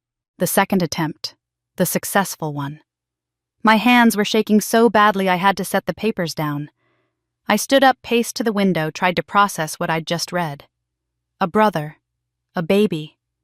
Dead at 7 months because his body couldn't handle being used to save someone else's life. I forced myself to sit back down to keep reading. The notes continued with careful defensive language, emphasizing that the family had been informed of all risks, that they'd signed extensive consent forms, that everything had been done according to established protocols. The hospital was protecting itself against liability, making sure the record showed they'd done nothing wrong. But then, at the bottom of the page, I saw something different. A handwritten note in the margin. The ink faded, but still legible. The handwriting was my mother's. I recognized it from birthday cards, from notes she'd left on the kitchen counter when I was growing up. Parents requested sister 8 years old not be informed of infant's death due to psychological impact concerns. However, mother reports she saw. She knows. I don't know how to talk to her about this. I stared at those words until they blurred. Victoria had been 8 years old. old enough to understand what was happening. And she'd seen her baby brother die or known he'd died, and no one had talked to her about it. No one had helped her process what it meant that a child had been created to save her life and had died trying. For 30 years, Victoria had carried that knowledge. That guilt. That terrible understanding that someone had died for her and then 3 years later someone else had been created to try again. She'd watched our family create savior siblings like they were medical supplies expendable if they didn't work, valuable only if they did. I thought about Victoria's face when she looked at me sometimes, that strange mix of resentment and dependence, love, and something darker.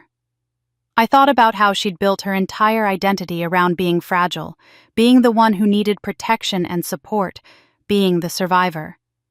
And I understood with a clarity that made me feel sick that she'd been 8 years old when she learned the most terrible lesson a child can learn, that her survival required other people's suffering, and that no one was going to help her process that moral weight.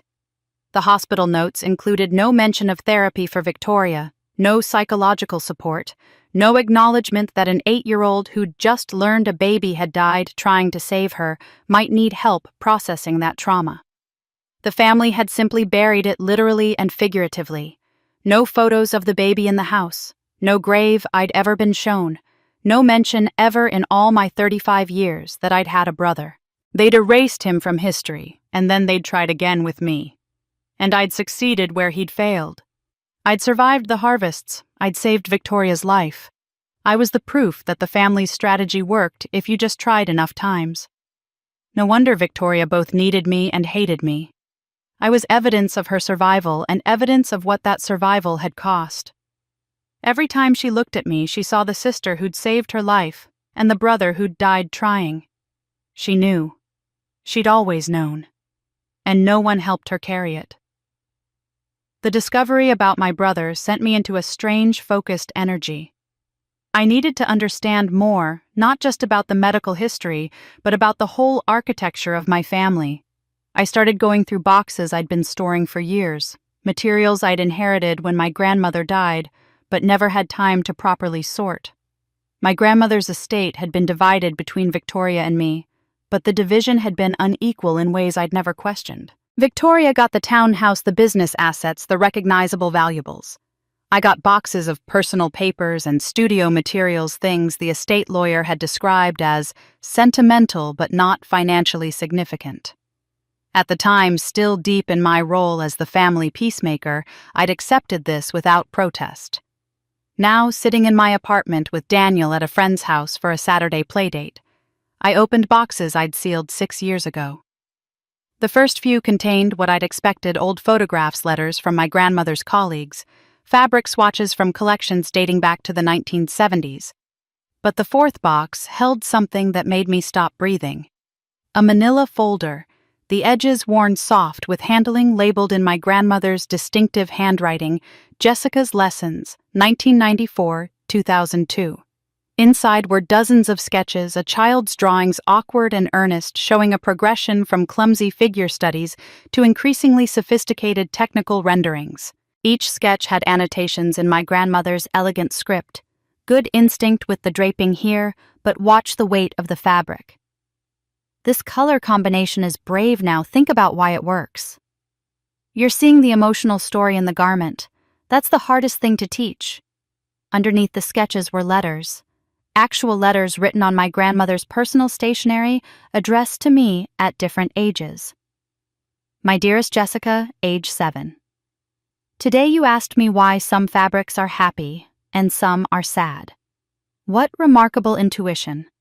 Let me explain what you're sensing about texture and emotional resonance. My dearest Jessica, age 9. I'm so proud of how you approached the draping problem today. You didn't just try to force the fabric to do what you wanted. You listened to what the fabric wanted to do, and then found a way to make that serve your design. That's the difference between a technician and an artist. My dearest Jessica, age 12. Your mother tells me you're frustrated that Victoria doesn't want to work in the studio with us. Please be patient with your sister. She's dealing with challenges you can't see. The time we spend together is precious to me, and I hope someday you'll understand what I'm trying to give you.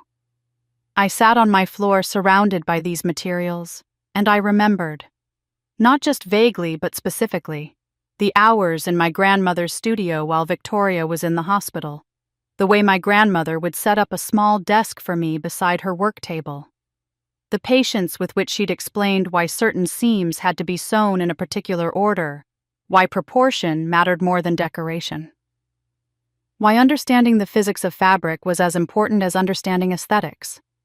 I'd forgotten these lessons, or rather, I'd internalized them so completely that they felt like instinct. My understanding of construction, my eye for color relationships, my ability to solve technical problems that stumped other designers, I'd thought these were natural talents. But they weren't natural. They were taught, meticulously, lovingly taught by one of the most brilliant designers of her generation. And Victoria had never received this education. Not because my grandmother preferred me, but because Victoria was fighting for her life. Every hospital stay, every treatment cycle, every medical crisis, those were the times I was sent to my grandmother's studio. It wasn't favoritism, it was circumstance. But the result was profound and irreversible. By the time Victoria was finally healthy enough to spend extended time learning from our grandmother, Eleanor Gray was already beginning to slip into the early onset dementia that would consume her final 6 years. I remembered Victoria, 17 or 18, trying to have conversations with our grandmother about design theory, and Eleanor responding with stories from 30 years ago, or forgetting what they'd discussed 5 minutes earlier. Victoria got survival. She got life. But she didn't get this transmission of knowledge, this intimate mentorship, this masterclass education that would have made her the designer she claimed to be. I spread the materials across my living room floor, sketches, letters, technical notes, and I saw my entire career with new clarity. The talent that Victoria needed, but didn't have, I'd received almost by accident as a side effect of her illness. The irony was devastating. The same medical crisis that made Victoria dependent on my body also made her dependent on my skills. I pulled out the employment contracts Marcus had reviewed, reading them now with fresh understanding. Every design I'd created as creative consultant was credited to Victoria, not occasionally, systematically. Every sketch, every collection concept, every technical innovation that had built Gray & Co.'s reputation over the past 15 years. The contracts made it legal. I was paid a salary, a good salary I'd told myself, and my work was property of Gray & Co. team with creative direction credited to creative director Victoria Gray. I'd signed these contracts because they came from family, because I trusted that family success was everyone's success, because I'd been taught that wanting individual credit was selfish, that true artistry meant caring about the work itself rather than the recognition. But now I saw the parallel so clearly, it hurt. Just as my body had been used as biological resource for Victoria's survival, without my consent, without my agency starting before I could possibly understand what was being asked of me, my talent had been used as creative resource for Victoria's career. The same pattern repeated in a different domain. Victoria genuinely couldn't succeed without me. She didn't have the technical skills, the trained eye, the deep understanding of construction and proportion that came from thousands of hours of expert mentorship. She had aesthetic opinions and good taste and a talent for presentation, but she couldn't actually design at the level Gray & Company claimed. And the family knew it. They must have known it. That's why they'd built such an elaborate legal and emotional architecture to ensure I would never stop providing what Victoria needed. The contracts that stripped my credit. The family narrative that positioned me as the support rather than the creator. The constant reinforcement that I was strong enough not to need recognition, independent enough not to need acknowledgement, mature enough to find satisfaction in the work itself rather than the glory. They'd built a system, legal, financial, emotional, that harvested my creativity as efficiently as it had once harvested my bone marrow. And they'd convinced me that this extraction was love, that this exploitation was family loyalty, that resisting it would make me selfish and ungrateful. I thought about my grandmother's letters, about the care she'd taken to teach me to pass on her knowledge. Had she known what would happen? Had she understood that by giving me these skills, she was also making me vulnerable to a different kind of exploitation? Her last letter, written when I was 16, and she was starting to lose her clarity, said something I hadn't understood at the time. Remember, my darling Jessica, that talent is both gift and burden. Use yours wisely. Don't let anyone convince you that sharing your gift means giving up your name. They didn't just take my work. They built a cage and called it family. After finding my grandmother's teaching materials, I knew I needed to speak with someone who'd been there from the beginning. Someone who could confirm what I was beginning to understand about the deliberate architecture of my existence. Dr. Harold Rosen had retired 5 years ago, but I found his contact information through the hospital's alumni directory. I sent him an email, direct and honest. I've recently received my complete medical records from my childhood treatment at Philadelphia Children's Hospital. I have questions about the savior-sibling protocols used in my case. Would you be willing to meet? He responded within hours. Of course. I remember your case well. Let's talk. We met at a quiet cafe in Rittenhouse Square on a gray Thursday afternoon in late February. Dr. Rosen was 83 now, white-haired but sharp-eyed, wearing a cardigan that made him look like everyone's favorite grandfather. He ordered tea and asked about my life with genuine interest before we turned to the reason I'd contacted him. You said you had questions about the medical protocols, he said gently. What would you like to know? I'd rehearsed this conversation in my head dozens of times, but actually sitting across from him, I found myself struggling with how to ask. Finally, I just said it directly. Was I born specifically to provide bone marrow for my sister? He didn't hesitate or equivocate. Yes. The technology was relatively new. Then this was 1987, but yes. Your parents underwent IVF with pre-implantation genetic diagnosis to ensure tissue compatibility with Victoria. You were what we now call a savior sibling. He said this gently, factually, the way a doctor might explain any medical procedure. It was legal, it was done to save your sister's life, and from a medical standpoint, it was successful. Both children survived. Both children, I repeated. But there was a child before me who didn't survive. His expression shifted slightly, acknowledgement, perhaps regret. Yes, baby boy Gray. That was a tragedy. The procedure was high risk given the infant's age, but your parents were facing the imminent loss of their 8-year-old daughter. They chose to try. The ethics were complicated. They still are. And then they tried again. With me. Yes, but by then we had better protocols, better understanding of timing and risk factors. Your first harvest wasn't until you were 2 years old, when your body was more developed, better able to handle the procedure. We learned from what happened with your brother. The clinical language, learned from what happened, made my brother's death sound like a data point in an improving process. I understood that Dr. Rosen wasn't being callous. This was how medicine worked. How doctors had to think to keep doing the work. But it still made me feel sick. I need to ask you something else, I said. Did I have a choice? Dr. Rosen looked confused. You were a child. Children don't consent to medical procedures. Their parents make those decisions for them, hopefully in their best interests. No. I clarified, my hands wrapped tight around my coffee cup. I mean, did I have a choice about being born for this purpose? The question hung between us. Dr. Rosen sat back in his chair, and I watched something shift in his face. He was quiet for a long moment, and I could see him thinking, really thinking, perhaps for the first time, about something he'd participated in 40 years ago. No, he said finally. You didn't have a choice about that. None of us do, really, about why we're born or what our parents' hope will be. But, he stopped, started again more carefully. What you're asking is different, isn't it? You're asking whether it was ethical to create a life with a built-in obligation, a predetermined purpose. Yes. He was quiet again, looking out the window at people passing on the street, living their lives without carrying the weight of someone else's survival. When he spoke again, his voice was softer, more uncertain than the authoritative physician's tone he'd used before. I spent 40 years in pediatric medicine. I saved countless lives. I helped families through impossible situations.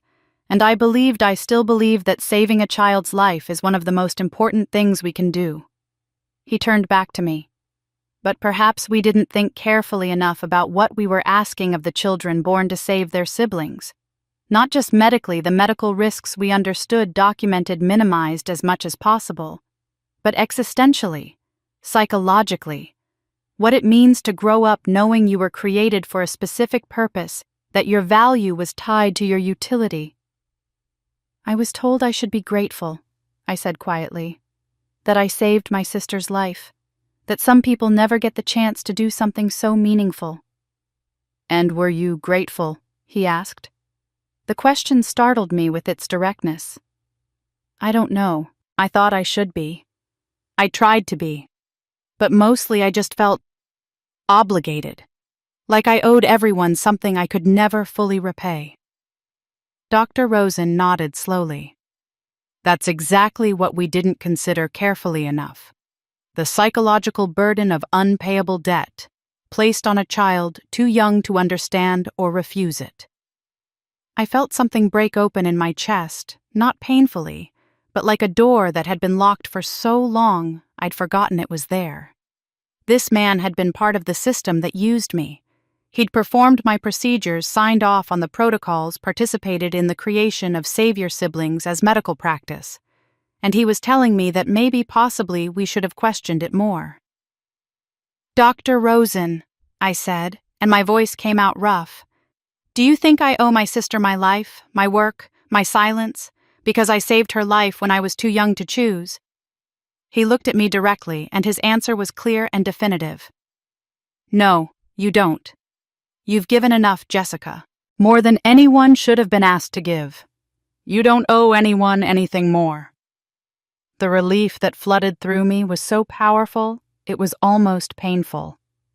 For 35 years, I'd carried the weight of an obligation I'd never agreed to, a debt I'd never incurred but had been told I must repay forever. And here was someone with authority, someone who'd been there, someone who knew the medical facts and the ethical complexities, telling me I was free. You don't owe anyone anything more. Permission I didn't know I needed. Permission I'd been waiting my entire life to receive, though I couldn't have articulated what I was waiting for. We talked for another hour about medical ethics, about family dynamics, about the children he'd seen over his career, who'd struggled with similar burdens. But the core of what I needed, I'd already received. When we parted outside the cafe, Dr. Rosen shook my hand and said, I hope you find peace with whatever decisions you make next. You've earned the right to choose your own path. I walked back to my apartment through the cold February afternoon, and I felt different. Not angry, not vengeful, just clear. Crystal clear for the first time in my life. This wasn't about punishing my family for what they'd done. It wasn't about revenge or making them hurt the way they'd hurt me. It was about something simpler and more fundamental, reclaiming autonomy I'd never been allowed to have. Taking back the choice that had been stolen before I was old enough to know what choice meant.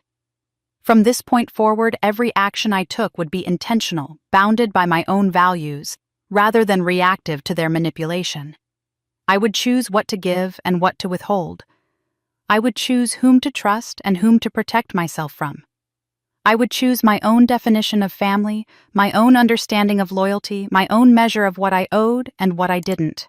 For the first time in my life, I felt free, and I understood why they'd worked so hard to keep me caged. Spring arrived, and with it the family's counterattack.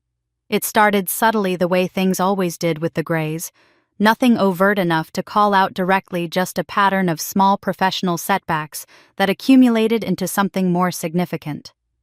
In early May, Castellano Mills sent me a brief, apologetic email. The exclusive fabric agreement we'd been negotiating since my Milan trip, the one that had seemed all but finalized, was being put on hold. Supply chain complications and restructuring priorities. The language was vague, professional, completely bloodless. But when I called Vittorio's assistant to ask for clarification, she was uncomfortable in a way that told me everything. Signor Castellano received some concerns about your company's stability, she said carefully. He's decided to wait before committing to new partnerships. The next week, my pattern maker, a woman I'd worked with for 8 years who'd always been reliable and enthusiastic, suddenly had delays. "I'm so sorry, Jessica, but I'm completely swamped right now. Can I push your deadline by 3 weeks?" When I offered to pay a rush fee, she became even more uncomfortable. "It's not about money. I just have other commitments that need to take priority." Then the gala invitation. I'd received it in January, the Fashion Institute's annual benefit, a major industry event where deals were made and reputations were built. In May, I got a follow-up email. "We apologize, but due to capacity constraints, we need to adjust our guest list. We hope you'll understand." The rescindment was phrased as a regrettable necessity, but I knew the Fashion Institute's ballroom held 400 people. They weren't having capacity issues. I sat in my apartment going through these incidents, methodically looking for the pattern. The Gray family had considerable influence in the fashion world. 3 generations of relationships, board positions, strategic investments in emerging brands and established houses. They knew everyone who mattered, and they were using those relationships now. Not overtly. They were far too sophisticated for obvious retaliation. They wouldn't say, "Don't work with Jessica Gray because she's betrayed the family." Instead, they'd express concern. "We're worried about Jessica's judgment right now. She's going through something personal that might affect her professional reliability. It might be better to wait before committing to major projects with her." The whisper campaign was beautifully executed, I had to give them that. Each individual incident was plausibly deniable. Supply chains did have complications. Pattern makers did get busy. Guest lists did need to be adjusted. But the accumulation was intentional, designed to isolate me professionally, to remind me that I existed in this industry because of the Gray family name, and without their blessing, doors would close. They were trying to scare me back into compliance. Then, in mid-May, Victoria made her move. She held a press conference at the Gray & Comby flagship boutique, surrounded by mood boards and fabric swatches, looking radiant and confident in a way I recognized she was performing, but performing brilliantly. The announcement, her most ambitious collection yet, a 47-piece show, scheduled for late June, closing out New York Fashion Week. "This collection represents a return to my roots," Victoria told the assembled press, her voice warm with emotion. "My grandmother Eleanor taught me that fashion should tell a story about who we are and who we hope to become. This collection is deeply personal. It's about transformation, about finding your authentic voice, even when the world tries to define you." The irony of her talking about authentic voice while presenting work I'd created was almost beautiful in its audacity. The announcement emphasized personal growth, artistic risk-taking, a reconnection with the Gray family legacy that her grandmother had built. The marketing materials were already in production. I saw the preview images online, elegant and expensive, positioning this as Victoria's defining moment. Pre-orders were being secured from Bergdorf Goodman, Neiman Marcus, 3 boutiques in Europe. The financial stakes were enormous. The reputational stakes even more so. If this show succeeded, Victoria would consolidate her position as a legitimate designer in her own right, silencing any questions about where her talent came from. If it failed, the industry would start asking those uncomfortable questions more loudly. I watched the press conference online and felt nothing but cold calculation. Victoria was betting everything on this show. She was making promises to retailers, to the press, to the industry. She was building her entire artistic reputation on the success of 47 pieces. I didn't respond publicly. I didn't issue statements or make counter-announcements. I simply called Marcus and asked him to conduct a detailed audit of every design contract I'd signed, with particular attention to the licensing agreements from 2020 forward. The results came back 3 days later, and they were exactly what I'd suspected. The old designs, everything I'd created from 2009 through 2019, were under work-for-hire agreements. Legally, those belonged to Gray & Co. The copyright had been transferred at the moment of creation, I had no claim to them, and I'd known that going into this. Those were lost to me permanently. But something had changed in 2020. The company's accountant had recommended transitioning me from employee to independent contractor for tax optimization purposes. It would save the company money on payroll taxes and benefits. At the time, I'd agreed without much thought. It seemed like a technical change that didn't affect my actual work. But legally, it affected everything. Under the new arrangement, I wasn't creating work for hire. I was licensing my designs to Gray & Co. The contracts granted them an exclusive license to use my work, but license and ownership are fundamentally different. A license can expire. A license can be revoked under certain conditions. Ownership is permanent. Marcus's notes on my contract were detailed and precise. Exclusive license to use designs created by Jessica Gray, renewable annually upon mutual agreement. Current term, December 12, 2023, through June 3, 2025. Renewal requires written agreement from both parties by May 1st of renewal year. May 1st had passed 3 weeks ago. No renewal agreement had been signed because I hadn't signed anything. The license would expire on June 3rd. Victoria's show was scheduled for June 28th. Marcus had also provided an inventory of which designs were covered under which contracts. The work-for-hire designs from 2009 to 2019, Victoria could use those freely. But the 2020-2024 designs under the expiring license, 39 pieces total. I pulled up the preview images from Victoria's press conference, matched them against the inventory in my own archives. Of the 47 pieces in her most ambitious collection yet, 39 came from my 2020-2024 portfolio. 8 pieces were older work that she had permanent rights to.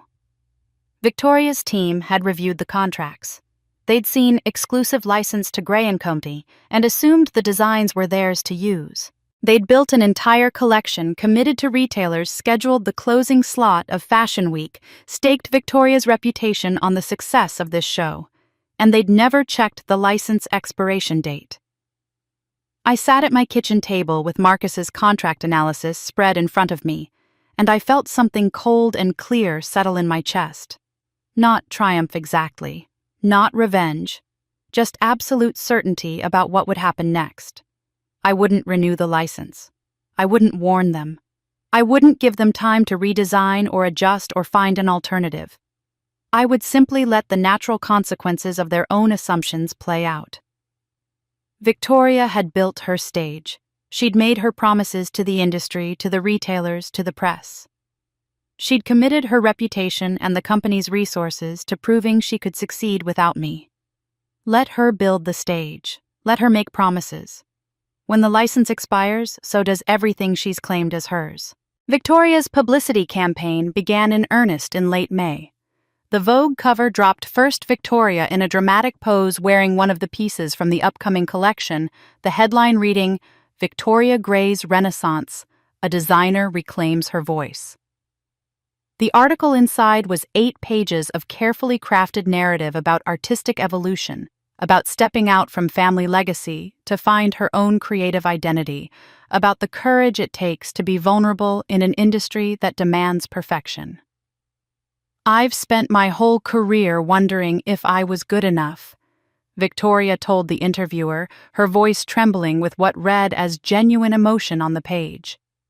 When you grow up in a family with such a powerful legacy, you're always asking yourself, am I living up to it? Am I worthy of the name? This collection is my answer to that question. It's me fully myself for the first time. The irony was so sharp it should have drawn blood. Harper's Bazaar followed with a profile emphasizing her journey beyond family legacy and into authentic artistic voice. Elle ran a feature about her design process, complete with photos of Victoria in the studio surrounded by fabric swatches and sketches. My fabric swatches, my sketches carefully arranged to look like they'd sprung from her creative vision. WWD did a business analysis of Gray & Company's positioning strategy, calling the upcoming show a pivotal moment that could redefine the brand for the next generation. Billboards went up in Soho and the meatpacking district, stark, elegant images of Victoria's face with the single word, Renaissance. The marketing budget must have been enormous. The company was betting everything on this show's success. By early June, the pre-orders were confirmed. Bergdorf Goodman taking the full collection, Neiman Marcus committing to 12 pieces, boutiques in Paris, London, and Milan signing on as stockists. The buyers were excited in a way they hadn't been about a Gray & Cobo collection in years. This felt fresh, they said. Personal. Authentic. Industry insiders marked their calendars.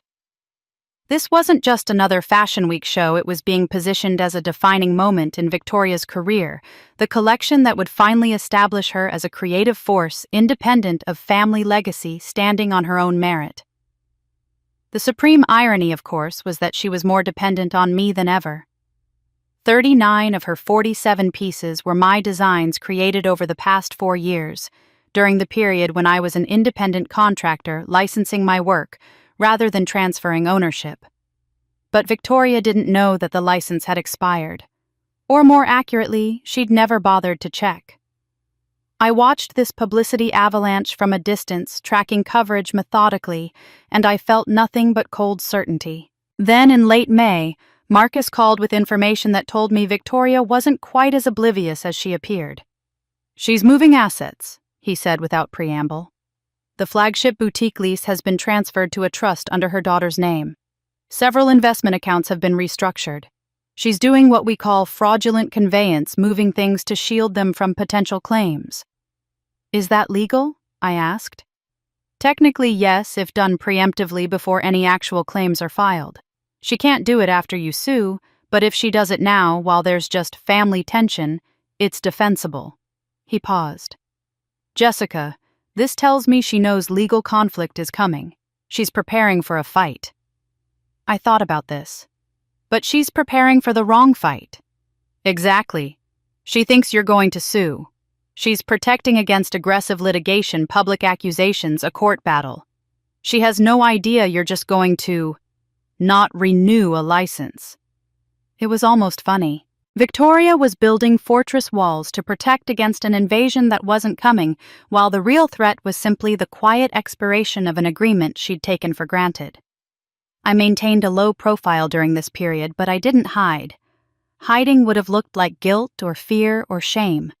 Instead, I attended the New Designers Showcase in early June, an industry event where emerging talents presented their work. I wore one of my own designs, not Gray & Co., just mine, and I moved through the crowd with calm professionalism. People approached me carefully, clearly uncomfortable with the visible family tension, but curious enough to probe. "Jessica, how are you?" "We've heard there's been some transition with the family business." "We're working through some things," I said neutrally. "These transitions take time." "Are you still involved with Gray & Co.?" "My contract ended recently. I'm focusing on independent work now." Someone mentioned Victoria's upcoming show, the one everyone was talking about. "Have you seen the collection? The buzz is incredible." "I haven't seen the final staging," I said, which was technically true. "I hope it goes well." My tone wasn't sarcastic. I didn't layer it with subtle mockery or bitter irony. I meant it, or at least I meant it in the specific way it would be interpreted. I hoped the show went exactly as well as it deserved to go, given the foundation it was built on. This seemed to unsettle people more than anger would have. They expected hurt feelings, resentment, perhaps professional jealousy. Instead, I offered calm professionalism and what appeared to be genuine goodwill. It didn't fit the narrative they'd been constructing about difficult Jessica pulling away from supportive family. "You seem really at peace with everything," someone said, clearly confused. I told them honestly. "I'm exactly where I need to be." And behind this visible calm, I'd done only one thing. On May 15th, Marcus had sent me the standard license renewal form, the document that would extend Gray & Company's right to use my 2020-2024 designs for another year. It required both parties' signatures by June 1st to take effect before the current license expired on June 3rd. I didn't sign it. I didn't send a formal notice of non-renewal. I didn't make an announcement or issue a statement. I simply didn't sign the form, didn't return it, didn't respond to the automated reminder emails from the contract management system. On June 4th, the day after the license expired, Marcus would send a brief professional notification to Gray & Company's legal department informing them that the license had not been renewed and was therefore no longer in effect. By law, he had to notify them. But the law didn't require advance notice. It only required notification after the fact. Victoria would find out on June 4th that 39 pieces in her June 28th show were no longer licensed for use. She'd have 24 days to redesign, to source new fabrics, to recreate an entire collection, while retailer pre-orders were already confirmed, while marketing materials were already distributed, while the industry was already expecting the most ambitious collection of her career. It was elegant in its simplicity. No lawsuit, no public accusations, no dramatic confrontation, just the natural consequence of a contract expiring, a license not renewed, a permission withdrawn. I thought about Victoria in her interviews, talking about finding her authentic voice, about stepping out from family legacy, about showing the world who she really was as an artist. She was making such big promises. The bigger the promises, the harder the fall. And she'd promised everything. The invitation arrived by courier on a Tuesday afternoon 2 weeks before the gala. I recognized the heavy cream cardstock before I even opened the envelope. The Gray Foundation had been using the same stationery for 15 years. The annual gala was a fixture on New York's social calendar, typically held the first week of June, a glittering fundraiser that raised substantial money for pediatric medical research, while also serving as a networking opportunity for the fashion and society set. Inside the formal invitation was a handwritten note on Victoria's personal stationery. Her handwriting was as elegant as ever, the letters perfectly formed. Jessica, I know we're going through a difficult time, but this cause is bigger than any disagreement between us. Please join us. Families should stand together, especially when it's for children who need our help. The work we do through the foundation matters more than anything else. I hope you'll be there. V. I read it 3 times, admiring the construction. It was masterful manipulation, really appealing to my sense of compassion, framing her request in terms of vulnerable children rather than family obligation, positioning my potential absence as a betrayal, not of her, but of sick kids who needed medical research funding. The cause itself was both genuine and strategic. The Gray Foundation had always focused on pediatric blood disorders, a natural outgrowth of Victoria's childhood illness, and the treatments that had saved her life. The family had donated millions over the years, funded research positions at major hospitals, supported families dealing with the financial devastation of childhood illness. It was real philanthropy, not just PR. But this year, Victoria was weaponizing it. I could see the strategy clearly. She'd recognized that the professional whisper campaign hadn't brought me back into line, that the publicity blitz around her show hadn't intimidated me into silence. So now she was shifting to moral territory, choosing a battlefield where I couldn't fight back without looking heartless. If I declined the invitation, I'd appear petty, a woman letting family conflict prevent her from supporting sick children.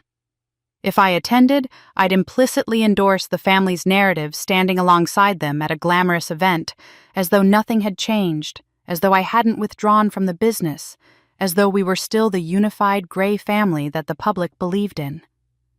The invitation wasn't really an invitation. It was a trap disguised as an olive branch. Within days, the speculation started. I first noticed it in a page 6 item. Will there be a Gray family reunion at next week's Foundation Gala? Sources say estranged designer Jessica Gray received an invitation, but it's unclear if she'll attend given recent family tensions. Then Women's Wear Daily picked it up, framing it more seriously. The Gray Foundation Gala, typically a celebration of family philanthropy, faces an unusual question. This year, will both Gray sisters attend? Jessica Gray's recent departure from the family business has created visible strain, raising questions about how or whether the family will present a united front. A Society columnist wrote a think piece about family businesses and public obligation. When your family drama plays out on a philanthropic stage, do you have a responsibility to maintain appearances for the sake of the cause? Or does authenticity require you to stay away from events where your presence would be performative? Victoria's team didn't comment directly on any of this coverage. They didn't need to. The speculation itself served their purpose, keeping pressure on me while maintaining their position above the fray. Victoria was the gracious hostess focused on the important work of helping children. I was the complicating factor, the source of tension, the person who might ruin the event with my absence or my presence. The guest list I learned through industry contacts had expanded significantly this year. Not just the usual society donors and foundation board members, but major fashion press photographers from Vanity Fair and Town & Country, several high-profile board members from children's hospitals across the country. This wasn't a routine fundraiser anymore. It was a statement event carefully orchestrated to position Victoria as a woman of substance and compassion, someone who used her platform and her family's painful history for the greater good. The implicit contrast with me was obvious to anyone paying attention. Victoria was there giving back, supporting vulnerable children despite her own struggles. Where was Jessica? What did Jessica's absence, if I didn't attend, say about her priorities, her character, her commitment to the values the family supposedly shared? I sat with the invitation for 3 days, turning over my options. Option 1, decline politely, stay home, avoid the spectacle. But that played directly into Victoria's narrative. Jessica is difficult. Jessica is bitter. Jessica doesn't care about sick children as much as she cares about her grievances. Option 2, attend and play along. Smile for cameras, stand beside my family, pretend everything was fine. But that would undermine everything I'd worked toward over the past 5 months, would signal that I could still be controlled through guilt and public pressure, would give them exactly what they wanted. Both options felt like losing. Victoria had constructed the choice deliberately to ensure that any path I took would serve her interests. So I considered a third option, one that Victoria, in her certainty about how I'd respond, hadn't accounted for. I called Marcus. I need you to set up a separate donation processed before the gala. $500,000. Can you handle that? Of course. What's the designation? I told him. When he understood what I was planning, there was a pause, and then he said quietly, "That's brilliant." The media speculation continued through the week. Will she or won't she? Became the question everyone was asking, turning my private pain into public entertainment. People I barely knew had opinions about what I should do, what my choice would mean, what it would say about my character.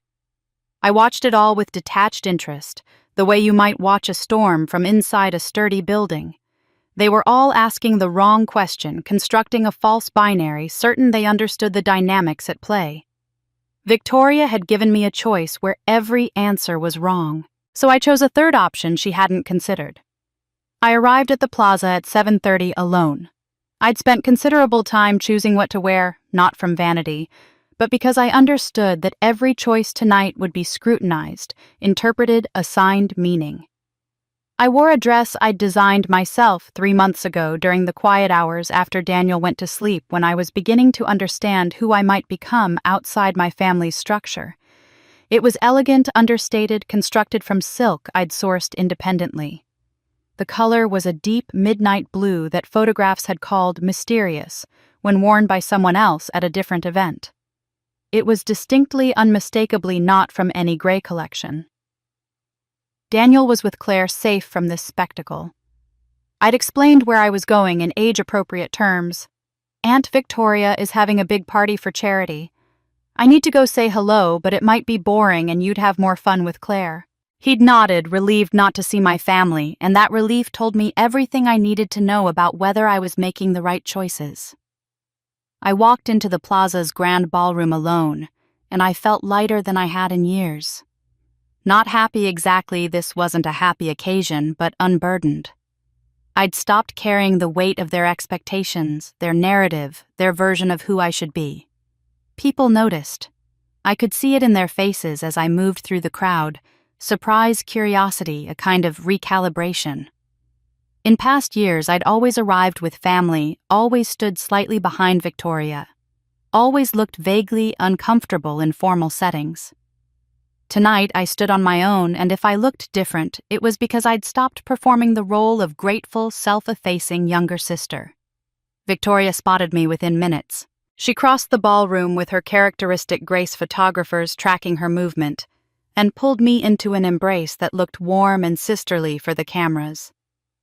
"Thank you for coming," she whispered urgently against my ear. "This means everything." I returned the embrace with genuine warmth, which seemed to confuse her more than hostility would have. "It's a good cause," I said simply. "I'm happy to support it." She pulled back, searching my face for sarcasm or hidden meaning, but I gave her nothing but calm pleasantness. We stood there for a moment, cameras flashing around us, and I could see her trying to figure out what game I was playing. I wasn't playing a game. I was just done playing hers. The evening proceeded as these events always did, cocktails networking the carefully orchestrated program of speeches and testimonials. A pediatric oncologist spoke about breakthrough treatments. A mother whose daughter had survived a rare blood disorder talked about the Foundation's support during their darkest time. Victoria gave remarks that were polished and heartfelt, speaking about her own childhood illness, about gratitude for medical advances, about the responsibility to give back. Then, midway through the fundraising portion, the MC surprised me. "We have a special guest tonight who'd like to say a few words. Jessica Gray, would you please join us on stage?" I hadn't been warned this was happening.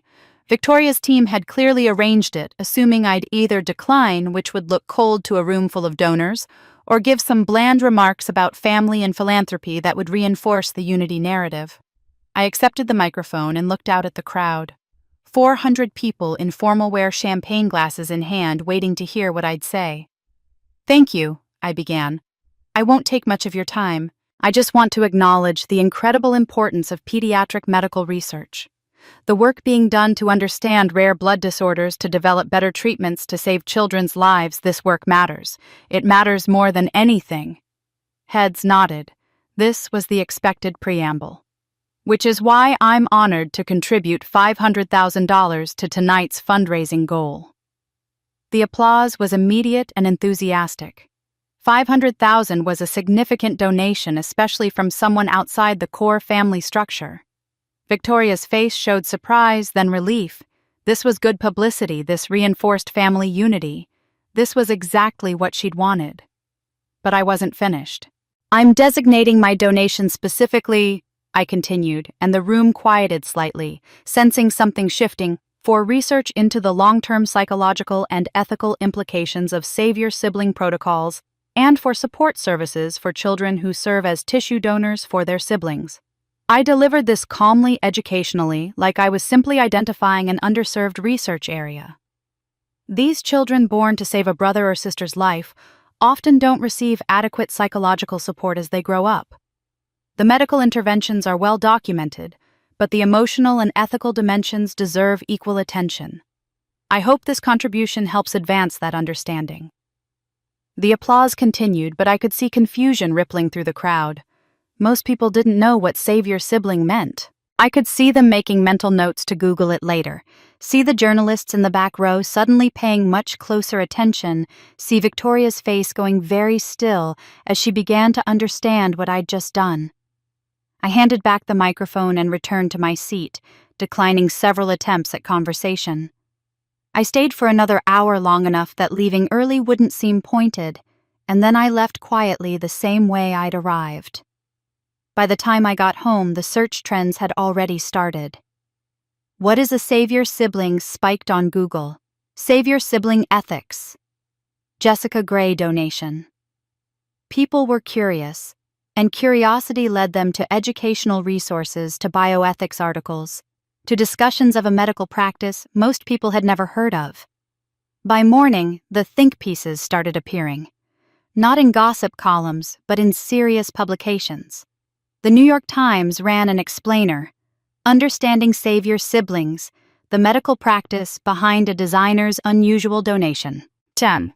The Atlantic published a bioethics piece, "The Hidden Cost of Medical Miracles, What Happens to Children Born to Save Their Siblings." Every article mentioned the Gray family. They had to, it was the news hook, the reason the topic was suddenly relevant. Journalists cross-referenced Victoria's well-documented childhood illness, Jessica's birth 3 years after a baby brother who died in infancy, the timeline that made the implications clear to anyone paying attention. But the articles weren't accusatory. They were educational, exploring an emerging ethical question in reproductive medicine. They quoted bioethicists, pediatric psychologists, adult savior siblings who'd agreed to be interviewed about their experiences. The Gray family was mentioned as context as an example, but not as villains. Victoria couldn't refute these articles without either lying or admitting truths she'd spent 35 years avoiding. She couldn't say Jessica wasn't a savior sibling because the medical facts were documented. She couldn't say there's nothing ethically complicated about it without looking defensive. She couldn't attack the articles without looking like she was attacking sick children or medical research. All she could do was watch as people learned about savior siblings and began asking quiet questions about the Gray family dynamic, about Jessica's role, about what it might mean that the younger sister who'd always worked behind the scenes had been born specifically to save the older sister's life. I didn't tell them the truth. I didn't accuse anyone of anything. I just gave them a map and let them find the truth themselves. My mother called on a Thursday afternoon 6 days after the gala while I was picking Daniel up from school. Her voice had an edge I rarely heard, not anger, but something closer to panic, poorly controlled. "Jessica, we need to talk. In person. Can you come to the house, please?" The media coverage about savior siblings had intensified over the past week. What started as educational pieces had evolved into deeper investigations, profiles of adult savior siblings discussing their psychological struggles, bioethicists debating consent and autonomy. The Gray family kept appearing in these articles not as the main story, but as the illustrative example everyone referenced. When, I asked, "Today, now if possible, this is important." I dropped Daniel at Claire's. He was becoming comfortable there, which broke my heart and relieved me in equal measure, and drove to my parents' townhouse in the Upper East Side. The building I'd grown up in, walked past 1,000 times, but which felt increasingly foreign. My mother opened the door looking more fragile than I'd ever seen her. She was 62, always impeccably maintained, but today she looked her age, and then some. "Thank you for coming," she said, leading me to the living room. "Would you like tea?" "I'm fine." She sat across from me, hands folded in her lap, and began what was clearly a prepared speech. "Jessica, you have to understand the medical situation we were facing. When Victoria was sick, truly sick, the first time when she was 8, the doctors told us she had maybe months, maybe less. The treatments available then were so primitive compared to what exists now." I said nothing, just watched her. "We did what we thought was best," she continued. "What any parents would do to save their child. And you, Jessica, you saved her life. You saved your sister's life. That's something to be proud of, not something to—" She gestured vaguely at the invisible media coverage surrounding us. "Not something to turn into a public spectacle." "I made a charitable donation," I said calmly, "to research that helps children like me." "You made a statement," she corrected, her voice sharpening. "You knew exactly what would happen. Those articles, those questions, people are asking things that are nobody's business but ours. Things like why I was born." She flinched. "That's not we wanted you. We wanted another child." Who happened to be a perfect tissue match for Victoria. What a lucky coincidence. "Don't be cruel, Jessica. We loved you. We love you." I watched her face, searching for truth in the performance, and realized I needed to see something concrete, something she couldn't revise or reframe. "May I use your bathroom?" She looked surprised by the non sequitur, but nodded. "Of course." I went upstairs past the bathroom straight to my parents' bedroom. I had maybe 15 minutes before my mother would get suspicious, maybe 20 if she assumed I was having some kind of emotional crisis and wanted to give me space. If there was documentary truth in this house, Real truth, not the polished version my mother presented to the world. It would be in her private space, hidden where she thought no one would look. I went to her closet. The front was organized meticulously as everything in my mother's life appeared to be. But I knew her well enough to know the difference between display and reality. The back of the closet held archived Vogue issues in preservation boxes, old garment bags, a lifetime of accumulation she couldn't quite throw away. Behind the boxes, I found a metal lockbox, gunmetal gray and battered. I pulled it out and found the key taped underneath the shelf above. My mother had never been good at hiding things, only at avoiding them. Inside, a tiny hospital bracelet reading, "Baby Boy Gray, impossibly small." Footprints on medical paper, each toe perfectly inked, belonging to an infant who'd lived only 7 months. And underneath, a journal. The cover was plain, a standard notebook from the 1980s.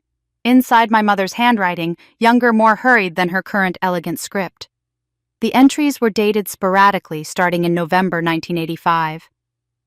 November 12th, 1985. The baby died this morning. Victoria's baby brother, who was supposed to save her.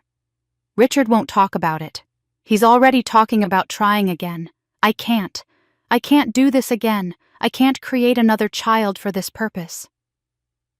December 1985. Victoria knows. We told her the baby went to heaven, but she knows. I saw her face at the hospital. She saw them take him away. She knows he died trying to save her. March 1986. Richard insists we try again. The doctors say the technology is improving, that we can do better embryo selection, that next time will work. What kind of mother am I if I refuse to try again? What kind of mother chooses one daughter's life over creating another child? My hands shook as I turned pages, reading my own origin story in my mother's handwriting. June 1988. Jessica is 1 year old. Perfect and healthy. The tests show she's a match. Richard is relieved. I should be relieved. But when I look at her, I see a child who was created for a purpose, not a child who was wanted for herself. October 1990. I watched Victoria's face today, when Jessica came home from the hospital after the marrow harvest. Jessica was 5, crying, confused about why she hurt. And Victoria, she didn't look relieved or grateful. She looked resentful, angry even. Like she hated Jessica for existing, for being healthy, for being the one who had to suffer to keep her alive. I told Richard we should get Victoria help talk to someone about how she's processing this. He said I was being dramatic, that Victoria is just a child dealing with trauma her own way. But I'm afraid. I'm afraid of my own daughter, of what this has done to her. And I'm more afraid that I'm a terrible mother for thinking that. The entries after that became sporadic, mundane shopping lists, calendar reminders, nothing of substance, as if my mother had stopped being able to face the truth she'd written and retreated into the safety of ordinary details. I stood in my mother's closet holding evidence that she'd seen everything. She'd watched Victoria develop a twisted relationship with me. She'd recognized the damage being done to both of us, and she'd chosen silence. Chosen to protect the family structure, the appearance of normalcy, over protecting her children from a dynamic that was poisoning us all. I heard footsteps on the stairs. Jessica, are you all right? I put the journal back carefully, returned the box to its hiding place, and came out of the bedroom. My mother was in the hallway looking concerned. I'm fine, I said. I was just remembering something. We went back downstairs. She tried to continue her explanations, her justifications, her carefully constructed narrative about doing the best they could with impossible choices. I let her talk, and I understood with perfect clarity that she would never acknowledge what she'd written, what she'd known, what she'd chosen. My mother knew. She saw what was happening to both of us. She watched it unfold in real time and chose silence over intervention appearances, over protection, family reputation, over her daughter's well-being. She chose silence. I chose to speak. The emergency board meeting was called for June 15th, exactly 2 weeks before Victoria's show. Marcus forwarded me the agenda. Gray & Company Board of Directors Emergency Session. Address public relations concerns and strategic direction. The real agenda, according to Marcus's industry contacts, was simpler. Victoria wanted me formally excluded from any company decisions, and she needed board approval to make it official. I'd never attended a board meeting before. As an 18% shareholder shares, I'd inherited from my grandmother who'd built the company and understood the importance of protecting both her granddaughters. I had the legal right to attend any meeting with 48 hours' notice. I'd never exercised that right because I'd never seen myself as a business person, never wanted to be in rooms where power was distributed and territory claimed. That version of Jessica was gone. I sent formal notice on June 13th. By June 14th, Marcus's phone was ringing with calls from board members asking if I was really planning to attend what I intended to say, whether I was preparing some kind of dramatic confrontation. Marcus told them all the same thing. Ms. Gray is exercising her rights as a shareholder. She'll attend and observe. I arrived 15 minutes early, dressed in a charcoal suit I'd bought specifically for this meeting, professional, authoritative, expensive, but not ostentatious. I carried a single leather portfolio containing nothing but a notepad and pen. No evidence, no exhibits, no weapons, except clarity. The conference room went silent when I walked in. Victoria was already there, standing at the head of the table with her assistant arranging mood boards and fabric samples. She'd clearly prepared an elaborate presentation. When she saw me, something flickered across her face, surprise, then calculation, then carefully controlled composure. "Jessica," she said, her voice warm but strained. "I didn't realize you'd be joining us." "I sent notice," I said, simply taking a seat in the middle of the table. Not at the head, not at the foot. Just present. The other board members filtered in 7 in total, a mix of family friends, industry veterans, and investors. Martha Hayes, who'd been in fashion for 40 years and sat on 3 other company boards, took the seat across from me and nodded acknowledgement. Victoria began her presentation once everyone had settled. She was polished as always, her voice confident as she walked through slides about brand positioning, market opportunities, and the upcoming collection that would redefine Gray & Cody for a new generation. "As you know," Victoria said, "we've experienced some internal restructuring recently. My sister Jessica has chosen to pursue independent opportunities, which I fully support. However, her departure has created some public relations challenges that we need to address strategically." She showed examples of the savior-sibling coverage, framing it as unwanted attention that distracted from the brand's core message. "What we need is clarity and unity moving forward. Which is why I'm proposing that we formalize the separation. Jessica would retain her shareholding, of course, but would have no operational input or decision-making authority." Then she pivoted to the collection itself, clearly her comfort zone. She showed mood boards for the June 28th show, explained the emotional narrative she was building, gestured to fabric samples and sketches arranged artfully on the presentation boards. "This collection represents my most personal work," she said. "A synthesis of everything I've learned, every risk I've been afraid to take.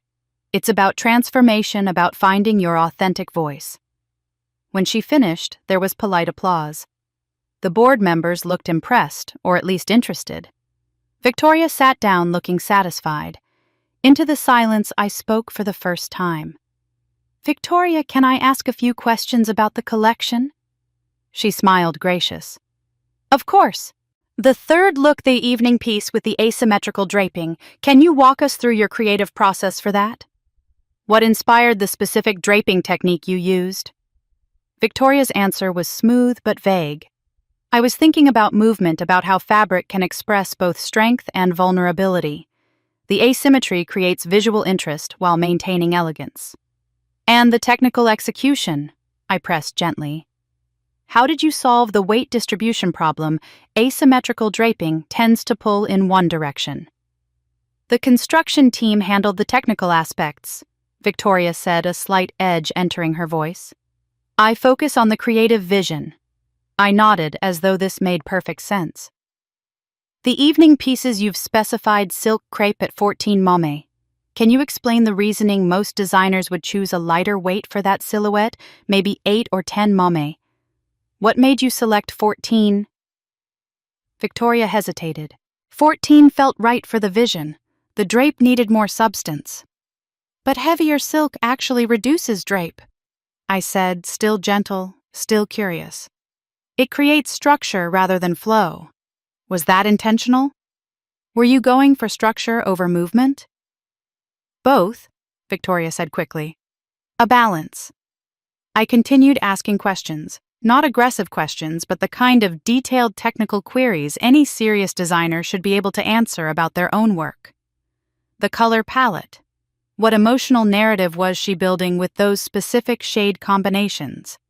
The historical references she'd mentioned. Which specific period and designers was she channeling? The construction challenges. How had she solved them?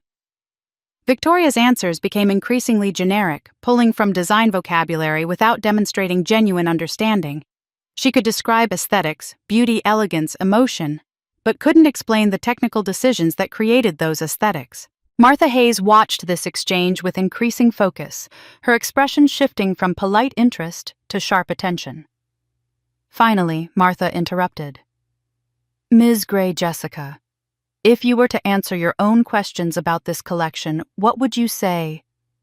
The room went very quiet. I felt the weight of what speaking would mean. This wasn't just technical knowledge. It was public acknowledgement that I understood this work in ways Victoria didn't, couldn't, never had. I hesitated not from uncertainty, but from the finality of this moment. Then I answered. I explained the fabric physics why 14 mom silk crepe would create the structure needed to support asymmetrical draping without additional boning, how the weight worked with gravity rather than against it. I walked through the historical reference points, Madame Gray's Grecian draping from the 1930s, Balenciaga's sculptural volumes from the 1950s, how this collection synthesized both into something contemporary. I described the technical challenges each piece presented and how they'd been solved through innovative seaming techniques, through strategic fabric grain placement, through understanding that design isn't just aesthetic vision, but engineering and physics and material science. I spoke for 7 minutes. When I finished, the room was completely silent. Martha looked at me, then at Victoria, then back at me. When she spoke, her voice was quiet but absolutely clear. That's the voice of a designer. An actual designer. Victoria's face had gone white. She opened her mouth to respond, but nothing came out. What could she say? I hadn't accused her of anything. I'd simply demonstrated knowledge, and her inability to demonstrate the same knowledge had done all the accusing necessary. The board meeting ended 20 minutes later without any formal resolution. The vote on excluding me from company decisions was tabled, pending further discussion, but everyone in that room understood what had just happened. I packed up my portfolio and left before anyone could corner me for private conversation. As I walked out of the building into the June afternoon, I felt something I hadn't expected, not triumph, but sadness. I'd just publicly exposed my sister's limitations to people who controlled her career, her reputation, her future. But I'd also told the truth. And sometimes the truth is its own accusation. I didn't need to call her a liar. I just needed to tell the truth. The first investor withdrew on Friday afternoon, 48 hours after the board meeting. Marcus called to tell me. Brennan Capital just pulled their commitment for the retail expansion. $2 million they'd pledged for the new flagship in Miami. They're citing strategic realignment, but my contact there says they're spooked by the questions about creative authenticity. The second withdrawal came Monday morning. A private equity firm that had been in talks about a significant investment sent a terse email after completing additional due diligence. They'd decided to pursue other opportunities. Due diligence that should have been done years ago, Marcus said when he forwarded me the email. They're asking questions now that nobody thought to ask before. Who creates the designs? Where does the talent actually come from? What happens to Gray & Co. if that talent walks away? The company wasn't collapsing, not yet, but the valuation was plummeting. Without new investment, the planned expansion was dead. and Victoria's personal brand, carefully cultivated over 15 years as a visionary designer, was facing scrutiny it had never encountered before. I felt no satisfaction in this. Just a kind of sad inevitability, like watching a building that was always structurally unsound finally begin to show the cracks. Victoria appeared at my apartment door on Tuesday evening. No warning call. No lawyers, just Victoria standing in my hallway looking more undone than I'd ever seen her. Her hair wasn't perfectly styled. Her makeup was minimal. She was wearing jeans and a sweater, not the carefully curated outfits she usually assembled like armor. "Can I come in?" she asked, and her voice had none of its usual polish. I let her in not because I wanted to talk to her, but because Daniel was at a sleepover, and I was curious what she'd come to say without witnesses or preparation. She stood in my living room looking around at my rented furniture, my modest space, my life that existed entirely outside the family structure. "This is nice," she said, though it clearly wasn't what she was used to. "Cozy." "What do you want, Victoria?" She didn't answer immediately. Instead, she opened her bag and pulled out a document. "I want to offer you $2 million. Complete rights to your design portfolio, everything you've created over the past 5 years. Plus, a confidentiality agreement. You don't talk about the work, I don't talk about the arrangement. Clean break." I looked at the document without touching it. "No. Jessica, be reasonable. $2 million. You could start your own practice, do whatever you want." I said no. She set the document on my coffee table. "Fine. $5 million. That's more than fair. That's more than generous." The answer is still no. "Then what do you want?" Her voice cracked slightly. "Just tell me what you want." "Money credit on the current collection." "What?" I met her eyes directly. "Public credit. For everything. Retroactive acknowledgement for the past 5 years. Your name and mine, equal billing on every piece I created." She stared at me like I'd asked her to cut off her own hand. That's impossible. That would destroy my credibility. Everything I've built, everything you've built on my work," I corrected quietly. "I can't do that. I can't publicly admit—" She stopped herself, but the admission was already complete. We stood there in my small living room, and I watched her realize that there was no amount of money large enough, no negotiation skillful enough to buy her way out of the truth. When the money failed, she reached for something else. "Do you remember," she said, and her voice had changed completely. Softer now, younger, more vulnerable. "When I was 12, and you were 9. When I almost died in the hospital." I remembered. Of course I remembered. "You donated bone marrow even though you were terrified. You were so small and they had to put you under anesthesia, and when you woke up you were crying because you hurt. But you did it anyway. You saved my life, Jessica." She was crying now, real tears, not the careful ones she could produce for cameras. "Doesn't that mean anything? Doesn't that count for something?" "Of course it counts," I said, and I meant it. "I'm glad you're alive. I'm glad you didn't die when we were children." "Then why—" her voice broke. "Why are you doing this?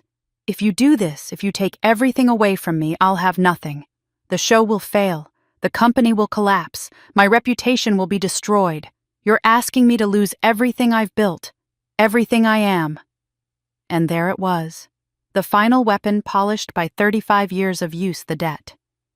The unpayable eternal debt of her life which I'd saved when I was too young to understand what I was giving.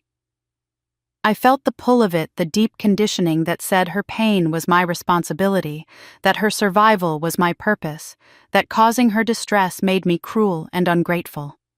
For a moment, I was 9 years old again, waking up from anesthesia in pain, but proud because I'd helped my sister, because I'd done something important, because I mattered. But I was also the woman who'd read my mother's diary, who'd spoken with Dr. Rosen, who'd finally understood that a debt I never agreed to was not a debt I was obligated to keep paying forever. "Victoria," I said gently, "I saved your life when I was 2 years old. And 5? and 7, and 9. I gave you my bone marrow and my designs and my credit and my silence. For 35 years I've been saving your life in one way or another, and I'm done. But you need me to keep sacrificing myself so you can keep pretending to be something you're not. And I can't do that anymore. Not because I don't love you, but because saving you keeps destroying me. She stood there, tears streaming down her face, and I saw her understand that this time I wouldn't bend. That the person who'd always yielded, always accommodated, always put her needs second, that person was gone. "Please," she whispered. "I'm sorry," I said, and I meant it. But no. She left without another word, leaving the $5 million offer on my coffee table like evidence of a negotiation that had failed before it began. I stood in my apartment alone, and I felt the old guilt trying to surface, the voice that said I was being cruel, that I should help her just one more time, that her pain was proof I was doing something wrong. But underneath the guilt was something clearer and stronger, the knowledge that she was asking me to save her life again at the cost of my own, and that I was finally choosing differently. She asked me to save her one more time. I chose to save myself instead. I didn't sleep that night. After Victoria left, I tried. I went through the motions, changed into pajamas, turned off the lights, lay down in bed, but my mind wouldn't quiet. It kept replaying Victoria's face when she said, "I'll have nothing." The way her voice broke when she asked if saving her life meant anything, the tears that were real, even if the manipulation was also real. Around 2 a.m, I gave up and sat in Daniel's doorway watching him sleep. He was sprawled across his bed the way 9-year-olds do, one arm flung over his head, completely peaceful. In sleep, he looked younger, more vulnerable, and I felt the familiar fierce protectiveness that motherhood had given me. But underneath the protectiveness was something else, doubt. Was I being cruel? Victoria's trauma was real. She'd been 8 years old when she watched her baby brother die trying to save her life. 8. A child processing the knowledge that someone had been created for her benefit and had died in the attempt. Then 3 years later, another child me created for the same purpose. Successful this time, which meant Victoria spent her entire life knowing I'd saved her, carrying that weight, that guilt, that terrible obligation. The childhood medical interventions she'd endured were real. The near-death experiences, the treatments that were barbaric by today's standards, the years of uncertainty about whether she'd survive, all of it had happened. She hadn't chosen to be sick. She hadn't asked to have siblings created to save her life. She'd been caught in the same system that caught me, just from a different angle. And the pressure afterward to be perfect, to justify her survival, to carry the family legacy, and prove she was worth all the sacrifice that had crushed her too. Just differently than it crushed me. She'd been given the spotlight I'd been denied, but with it came the expectation that she'd be extraordinary, that she'd validate every medical intervention, every family sacrifice, every choice her parents had made. If I let her show collapse, if I let her career implode, she might not recover. I imagined Victoria stripped of the designer identity she'd built her entire self around, facing the world without the armor of accomplishment and recognition. It would destroy her, and I would have done it. That thought sat heavy in my chest. I heard movement and looked up to see Daniel standing in the doorway, rubbing his eyes. "Mom, are you okay?" I pulled him close, and he settled against me the way he used to when he was smaller, before he started pretending he was too big for casual affection. "I'm okay, baby, just thinking about Aunt Victoria." The question surprised me. I'd been careful not to discuss the family situation in detail with him, not wanting to burden him or turn him against people he might one day want relationships with. I'd just said there were problems and we needed space. "Yes," I admitted. "About Aunt Victoria." "Are you still sad about her?" The directness of the question, the way children cut through complexity to emotional truth, made me pause. I could lie, protect him from adult complications, keep things simple. But I'd spent my whole life accepting other people's lies about emotional reality. I'd been told my pain didn't matter, my perceptions were wrong, my feelings were overreactions. I wouldn't do that to Daniel. "I'm sad that our relationship isn't what I wish it could be," I said carefully. "I love your aunt, but loving someone doesn't mean letting them hurt you. Sometimes you have to choose yourself, even when it's hard, even when the person you love doesn't understand." Daniel thought about this with the seriousness he brought to problems he was trying to solve. Then he said something that nearly broke me. "Like when I told Tommy I couldn't play with him anymore because he kept pushing me." Tommy was a boy from school who'd been Daniel's friend. Until the pattern became clear, Tommy would play nicely for a while, then get rough pushing Daniel during games, taking his things laughing when Daniel got hurt. I'd watched Daniel struggle with it for weeks before finally tearfully deciding he couldn't be friends with someone who hurt him, even if that someone was sometimes fun. "Exactly like that," I said, pulling him tighter. "You loved playing with Tommy sometimes, but he kept hurting you, and you decided that loving the good parts wasn't worth accepting the bad parts. And you said I did the right thing." "I did, and I meant it." "So you're doing the same thing with Aunt Victoria." Out of the mouths of children, my 9-year-old son had articulated what I'd been struggling to accept, that the same principle applied regardless of the relationship's complexity.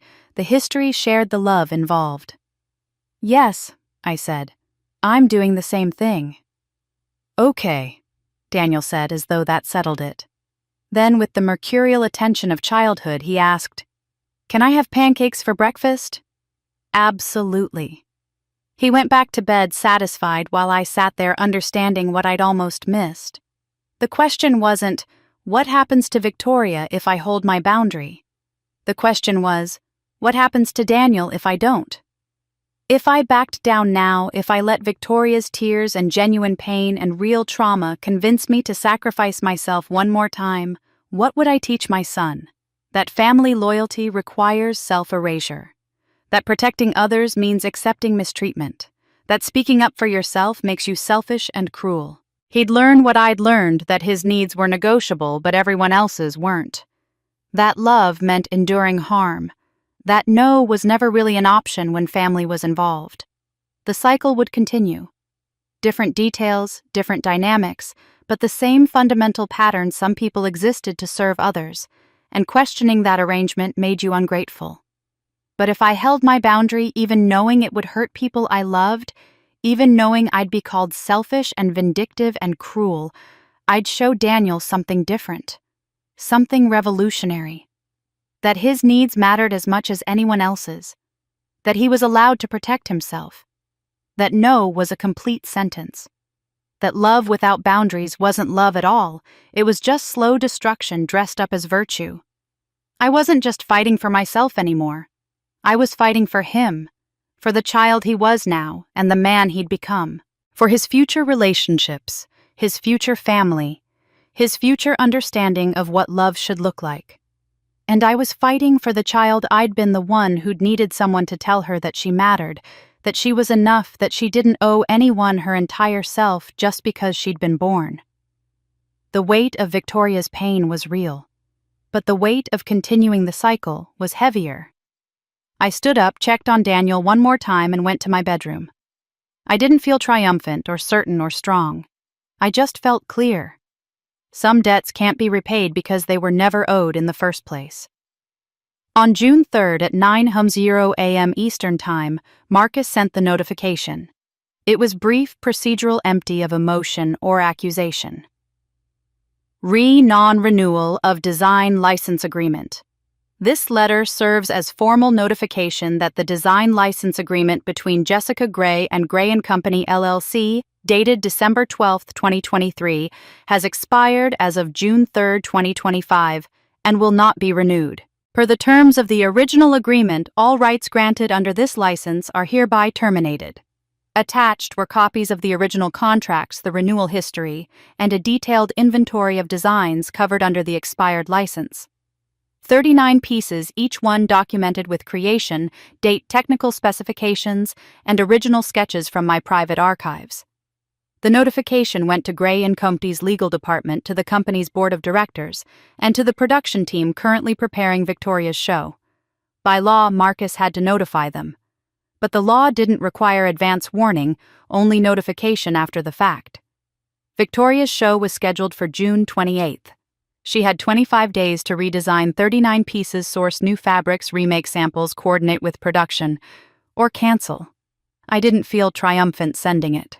I felt something quieter, like closing a door that had been open my entire life. A door I'd walked through so many times I'd forgotten it was possible to close it. The same day, I sent a different kind of letter. Not legal notifications, but personal correspondence, handwritten on good stationery, addressed to people who mattered in ways that had nothing to do with money or power. Margaret Chen, the retired editor who'd first planted the seed about sacrifice and obligation. Several museum curators who'd worked with my grandmother and had always treated me with quiet respect. Designers I'd consulted with over the years, people who'd recognized my skill even when my name wasn't attached to it. Veteran editors who understood the difference between marketing and craft. The letters were identical in structure but personalized for each recipient. I wrote them out by hand over 3 evenings, Daniel doing homework at the other end of the table. The act of writing feeling both ceremonial and necessary. I'm writing to let you know that I'm establishing an independent design practice and will be working under my own name going forward. For the past 15 years, I've worked as creative consultant for Gray & Company, where my designs were presented under the company's creative direction. I'm grateful for that experience, but I'm ready to pursue independent work that reflects my own vision. I hope our paths cross again in this new chapter. The language was careful, neutral, factual. I didn't accuse anyone of anything. I didn't expose family secrets or detail grievances. But everyone reading those letters would understand exactly what wasn't being said. For 15 years, my designs were presented under someone else's name. Now they won't be. I wasn't looking for sympathy or outrage. I was simply making a statement: I exist. I have a name. I'm using it now. The letters went out on June 4th. By June 6th, I'd received responses from almost everyone. Margaret Chen called me directly. "It's about damn time," she said, her voice warm with approval. "Your grandmother would be proud." A curator from the Metropolitan Museum's Costume Institute sent a note saying she'd love to discuss my independent work when I was ready. Several designers sent encouraging messages, and I could read between those lines too they'd suspected or known, and were relieved I was finally stepping forward. The industry was small. Word would spread. But it would spread as fact, not gossip. Jessica Gray is working independently now after years at the family company. A natural evolution, a professional transition. Not scandalous, just true. The third letter was the hardest to write. I addressed it to my mother and Victoria together on plain paper, with no lawyer copying me, no strategic purpose beyond saying what needed to be said. Mom and Victoria, I loved being part of this family. I loved believing we were a team, that we were building something together, that the sacrifices mattered because they served something larger than any individual. But I've realized that what you called love was actually control, and what I called loyalty was actually fear. I understand now that you were hurt too. The system that used me also damaged you in different ways, but damaged nonetheless. I don't think you set out to exploit me. I think you were trapped in patterns that felt inevitable, necessary, the only way to survive. I forgive you for what you did to me, but I can't stay in a system that requires my silence to function. I can't keep sacrificing myself to maintain a structure that's built on pretending I don't matter. I'm choosing something different now. I hope someday you understand. But even if you don't, I'm still choosing it. This isn't about punishing you. It's about protecting myself and my son. It's about breaking a cycle that's run through our family long enough. I wish you both well, truly, but I wish it from a distance. Jessica. I read it 3 times before sealing it. Then I mailed it before I could second-guess myself. I didn't wait for a response. I didn't check my phone anxiously to see if they'd call. I didn't refresh my email hoping for acknowledgement or understanding or apology. For the first time in my life, I stated my truth and then walked away from it. What they did with that truth, whether they accepted it, rejected it, ignored it, raged against it, that was their choice, their responsibility, their burden to carry. Not mine. I'd spent 35 years making my truth contingent on their approval, softening it, qualifying it, apologizing for it, withdrawing it when it made them uncomfortable. I'd learned to present myself in ways that didn't threaten them to express needs, in ways that didn't burden them to exist, in ways that didn't challenge their version of reality. I was done with that. My truth was my truth whether they acknowledged it or not. My experience was valid whether they validated it or not. My choice to leave was legitimate whether they understood it or not. I sent the letter on June 7th. By June 8th, I'd blocked their numbers not out of anger but out of protection. Whatever they wanted to say in response, I didn't need to hear it. We'd had 35 years of conversation that went in circles. More words wouldn't change anything. Daniel asked me that evening if I was sad. No, I said, and realized it was true. I'm not sad, I'm just done. That's good, right? Yes, baby, that's very good. I sent the truth into the world and didn't wait to see if they'd accept it. The show's collapse happened in stages, each one documented in industry newsletters and trade publications I read with detached interest. First came the venue issue. Lincoln Center received a formal letter from their insurance company outlining potential liability concerns related to copyright disputes. The venue didn't cancel outright, that would have been too dramatic, too legally risky, but they required additional financial guarantees and proof of copyright ownership for all pieces in the collection. Gray & Company couldn't provide that documentation quickly enough, not with 39 pieces in legal limbo. Second, the sponsors. Two major luxury brands that had committed significant funding withdrew within 48 hours of each other. Both cited brand alignment concerns in carefully worded press releases. Neither mentioned the Savior sibling coverage or the board meeting explicitly, but everyone understood. Luxury brands were built on heritage and authenticity. They couldn't afford association with questions about creative legitimacy. Third, the production team walked off. When paychecks were delayed 2 weeks due to the company's sudden cash flow crisis, the seamstresses, pattern makers, and technical crew simply stopped showing up. They had mortgages to pay, families to feed. Gray & Co.'s internal chaos wasn't their problem. Victoria could have pushed through. She could have found a smaller venue, replaced the sponsors with private funding, hired a new production team. But the optics would have been devastating. A designer fighting desperately to salvage a show after public questions about whose talent actually drove the brand, after charity gala controversy, after boardroom humiliation. It would have looked exactly like what it was, a house built on sand finally collapsing. The official statement released on June 23rd was brief and carefully neutral. Gray & Co. has decided to postpone the June 28th collection presentation due to creative restructuring. We look forward to presenting Victoria Gray's vision when the timing better aligns with our artistic standards. Everyone in the industry knew what creative restructuring meant. It meant failure dressed up in professional language. Victoria appeared at my apartment 3 days later. I'd just put Daniel to bed. It was nearly 9 o'clock, and when I heard the knock, I knew who it would be before I opened the door. She stood in my hallway looking like someone who'd stopped sleeping, stopped performing, stopped maintaining the facade. Her hair was pulled back in a simple ponytail. No makeup, dark circles under her eyes. She wore jeans and a plain sweater, the kind of anonymous clothing she never wore in public. "Can I come in?" Her voice was flat, exhausted. I let her in, and we sat in my living room, the same seats we'd occupied during her desperate negotiation attempt weeks ago. But this time she didn't pull out documents or make offers. She just sat there looking at her hands. "It's over," she said finally.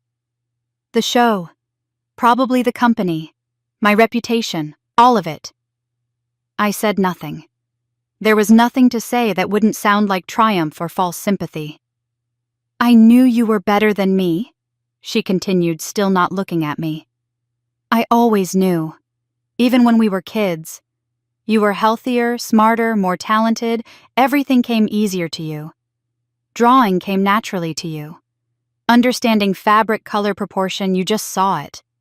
I had to work so hard just to be mediocre at things you could do without thinking. She finally looked up and her eyes were dry but raw. And I hated you for it. Not all the time, not even most of the time. But yes, sometimes I hated you. For being healthy when I was sick. For being talented when I wasn't. For having the grandmother relationship I never got because I was too busy in hospitals. A pause. But I also loved you? Loved. You saved my life, Jessica, multiple times. How do you hate someone who saved your life? How do you reconcile those feelings? I understood she was asking a real question, looking for real absolution. And part of me, the part that had been trained for 35 years to comfort her, to make her feel better about herself, to minimize my own pain, to accommodate hers, wanted to give it to her. But I didn't. You're right, I said. I was born healthier. I got opportunities you didn't get because you were fighting to survive. None of that was fair, and none of it was your fault. You didn't choose to be sick. You didn't ask for a baby brother to die trying to save you, or for another sibling to be created 3 years later for the same purpose. Victoria's face showed something like relief, finally understanding. Finally someone acknowledging her pain, but I wasn't finished. But you're wrong about one thing. I didn't save your life. I was a child, 2 years old, 5'7", 9". I was created without choice, used without consent, and then taught that I should be grateful for the opportunity to give pieces of myself away. That wasn't love, Victoria. That was exploitation. And I was too young to understand it, let alone agree to it. She flinched, but I continued, my voice still calm, still kind, but absolutely clear. And when you took my work, my credit, my name, you knew exactly what you were doing. You weren't a victim of circumstance then. You were making a choice. The same choice you made when I was left alone as a child and you said nothing. The same choice you made every time my accomplishments were erased and you accepted the credit.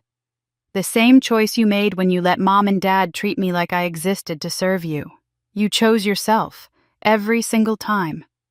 The silence between us was complete. I hate you, she said quietly, and it sounded like the first honest thing she'd said to me in years. I love you, and I hate you, and I need you, and I resent needing you, and I'm grateful you saved me, and I'm furious that you get to be the person who saved me. I know, I said, and I can't fix that for you. I can't keep sacrificing myself to make you feel better about those contradictions. You need to figure out how to live with them without me as your solution. She stood up and I could see her understanding that this was truly over. No more negotiations, no more emotional leverage, no more assuming I'd eventually come back because I always had before. I don't know how to be Victoria Gray without you, she said. Then maybe it's time to figure out who you actually are. She walked to the door, stopped with her hand on the knob, and turned back like she was going to say something else. But whatever it was died on her lips. She left without another word. And for the first time in my life, I let her go without apologizing. December arrived, and with it a kind of peace I didn't quite recognize. 1 year since the phone call that shattered everything. 1 year since Daniel's terrified voice asking if he'd done something wrong. 1 year since I'd stopped being the person who absorbed other people's choices and started becoming someone who made her own. Christmas morning was quiet. Daniel and I woke up in our apartment, no longer temporary, just home, and made pancakes together. The kind from a box, nothing elaborate, just us in pajamas moving around the small kitchen with comfortable familiarity. We'd developed our own traditions over the year: chocolate chips in the batter, too much syrup orange juice in the fancy glasses I'd bought at a thrift store specifically for weekend mornings. We opened presents on the couch. Nothing extravagant. I'd been careful with money while building my independent practice, and Daniel understood. A new skateboard he'd been wanting, some books, a complicated Lego set we'd build together over the coming weeks. He gave me a drawing he'd made in art class, the two of us standing in front of our apartment building, both smiling, a sun in the corner that was pure childhood optimism. I love it, I said, and meant it more than he could possibly understand. His therapist had told me last week that he was making real progress. The nightmares about being left alone had decreased from several times a week to maybe once a month. He no longer panicked when I was 15 minutes late picking him up from school. He'd stopped apologizing for needing things, for being hungry, for asking for help with homework, for wanting my attention. He's learning to trust consistency, the therapist had explained. You've shown him over and over that when you say you'll be there, you actually will be. That's powerful for a child who experienced abandonment. Around noon, while we were building the first section of the Lego set, Daniel asked casually, "Are Grandma and Grandpa going to call?" I paused, a tiny plastic piece in my hand, considering how to answer honestly without burdening him with adult complexities. "I don't know," I said. "Maybe. Would you want them to?" He thought about this with the seriousness he brought to difficult questions. "Maybe someday," he said finally. "But not today. Is that okay?" Relief flooded through me, not because I wanted him to reject them, but because he was learning to honor his own feelings, to make choices based on what felt right to him, rather than what he thought he should feel. "It's absolutely okay," I told him. "You get to decide who's in your life, always, and you can change your mind later if you want to. There's no wrong answer." "Okay," he said, and went back to the Lego instructions, the question settled. My professional life was rebuilding slowly in ways that felt both terrifying and exhilarating. I had 3 clients, now small boutique brands that valued actual design over name recognition. A sustainable fashion company in Portland that wanted help developing their technical construction. A luxury accessories brand in Boston that needed someone who understood both aesthetics and the physics of how leather and fabric interact. A bridal designer in Philadelphia who'd found me through Margaret Chen's recommendation. The work paid less than Gray & Company had. Significantly less. My apartment was small, my savings were modest, and I'd had to make peace with a lifestyle that looked nothing like the one I'd grown up in. But the work was mine. I signed my own name to Sketch's Jessica Gray Independent Design Consultant, and every time I wrote it, I felt something shift inside me. My name, my work, my terms. I negotiated my own contracts, made my own decisions about which projects to accept, set my own boundaries about revision rounds and timeline expectations. Nobody could tell me my ideas weren't good enough, weren't family appropriate, weren't what the brand needed. If a client didn't like my work, they could choose not to hire me again, but they couldn't erase me. One afternoon in November, I'd received an email from Martha Hayes, the board member who'd witnessed my quiet destruction of Victoria at that final meeting. "Jessica, I've been in this industry 40 years and I can count on one hand the designers with genuine vision. You're one of them. When you're ready to show a collection under your own name, call me. I know people who'd be very interested. Martha." I'd saved that email. Read it on hard days when the money was tight, and I wondered if I'd made a catastrophic mistake leaving the security of family employment. Let myself believe it slowly, the way you learn to trust something that contradicts everything you were taught about yourself. The Christmas card from my mother arrived on December 20th. It was generic, a winter scene, snow-covered trees, season's greetings in silver script. Inside, she'd written nothing personal, just signed her name, Catherine. Not Mom, not love, just her name. No apology, no acknowledgement of what had happened, but also no demands, no guilt, no attempts to pull me back into the family structure. It was, I realized, the closest she could come to respecting my boundary. She didn't understand my choice, probably never would, but she was in her limited way accepting it. I put the card on my refrigerator alongside Daniel's artwork and didn't feel the old pull of guilt and obligation. Just a kind of sad acceptance that some relationships exist in the space between connection and estrangement, never quite healing, but no longer actively harmful. Victoria didn't contact me at all. I heard through industry connections, the network of designers, editors, and consultants who traded information over coffee and cocktails, that she'd hired a new design team. 2 recent Parsons graduates with real talent and ambition. She was rebuilding Gray and Kobe slowly, more honestly this time, with proper attribution and collaborative structures. Part of me wanted to feel triumphant about this, see she could do it right if she chose to. But mostly I felt nothing. Or not nothing, but something more complicated than simple vindication. Relief, maybe. Sadness for the years lost.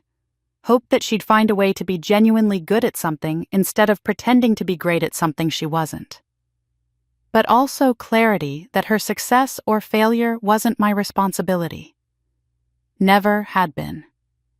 Letting go of that false responsibility felt like setting down a weight I'd carried so long I'd forgotten it wasn't part of my body. Not every relationship heals. Some just end, and sometimes the ending is the healing. I thought about this on Christmas evening after Daniel had gone to bed, sitting in my quiet living room with tea and the book I'd been slowly working through. My life looked nothing like I'd imagined it would a year ago. Smaller in some ways, but also more solid, more real, more mine. Peace felt unfamiliar, like wearing clothes in my actual size after years of clothes that never fit. March arrived with the kind of crisp, clear weather that makes New York feel full of possibility, and with it came my first independent show. Not at Fashion Week, not in a prestigious Manhattan venue with gilt mirrors and champagne, but in a converted warehouse in Williamsburg, Brooklyn. Raw exposed brick industrial lighting, folding chairs for 60 guests. The kind of space that didn't pretend to be anything other than what it was.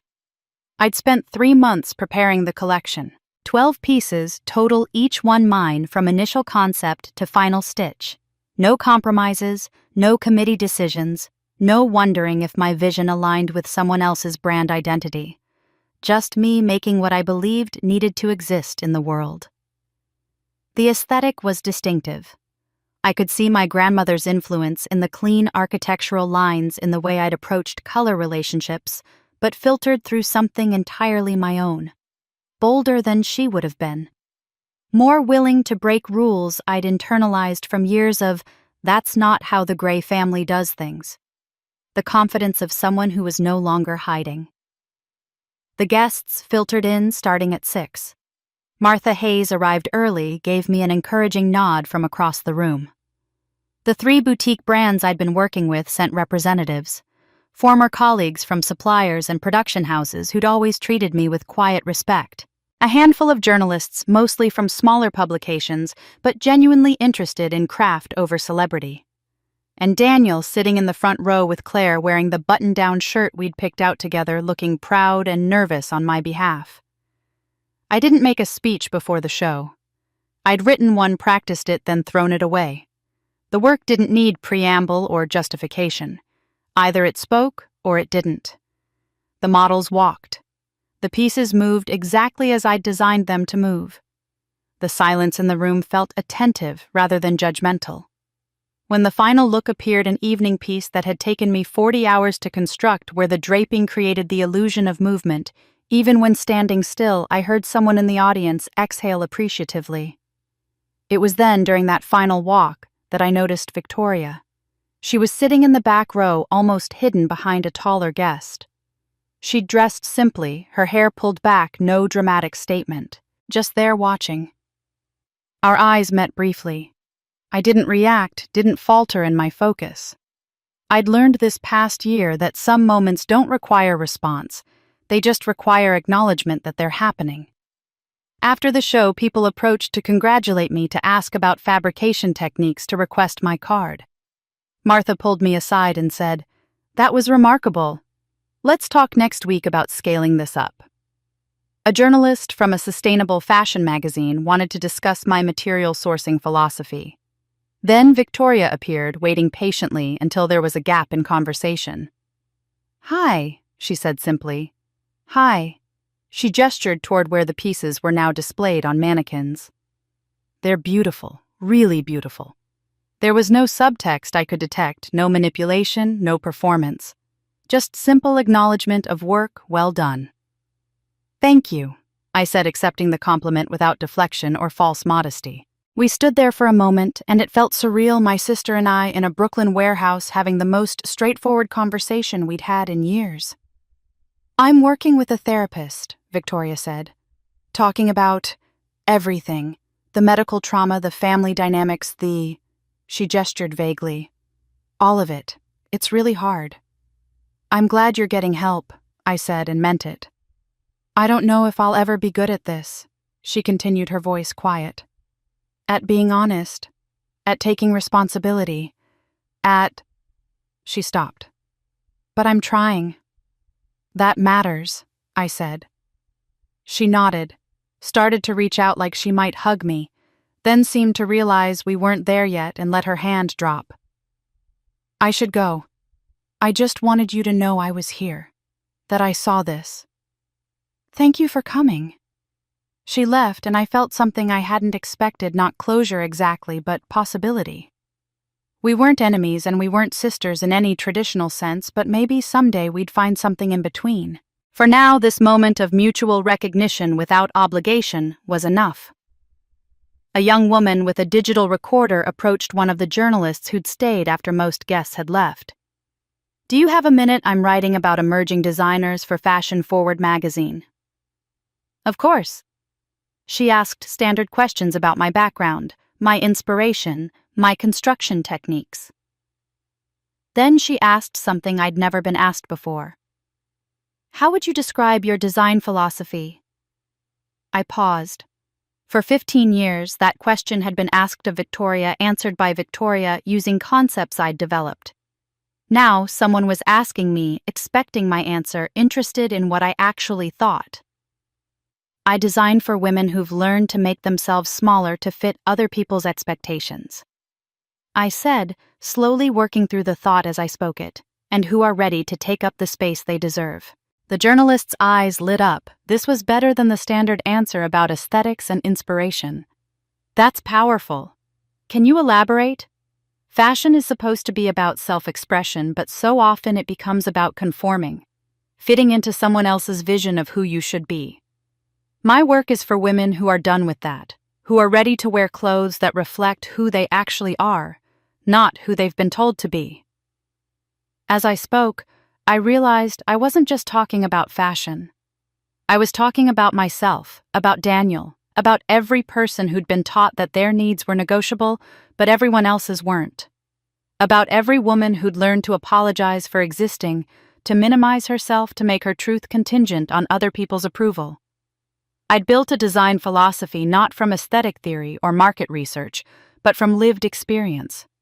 From 35 years of disappearing and 1 year of learning to be visible. And that finally felt completely authentic. The journalist finished her notes and thanked me. People began packing up. Daniel appeared at my side and I put my arm around him. Was it good? He asked. It was exactly what it needed to be. Walking out of the warehouse that evening, I thought about the past 16 months. I hadn't defeated anyone. I hadn't destroyed the Gray family or crushed Victoria's career or exacted some dramatic revenge. I'd just stopped participating in my own disappearance. 2 years after that Christmas phone call, I sat in a coffee shop on a Saturday afternoon working on sketches for a new client, while Daniel did homework across the table from me. He was 11 now, taller, more confident, the kind of kid who could make friends easily, but also knew how to be alone without being lonely. His math homework was spread out in front of him, and he was chewing on his pencil the way I chewed on mine when I was thinking through a design problem. A woman at the next table leaned over, apologetic but curious. I'm sorry to interrupt, but I overheard you're a designer. My daughter wants to go into fashion, but I worry it's so competitive, so cutthroat. Any advice? 2 years ago, I would have said something about talent and persistence, about working hard and believing in yourself. Standard advice that wasn't wrong but wasn't particularly useful either. Now I said something different. Teach her that her value isn't negotiable. Teach her that boundaries aren't selfish, they're structural integrity. Teach her that the people who truly respect her won't ask her to erase herself to prove her loyalty.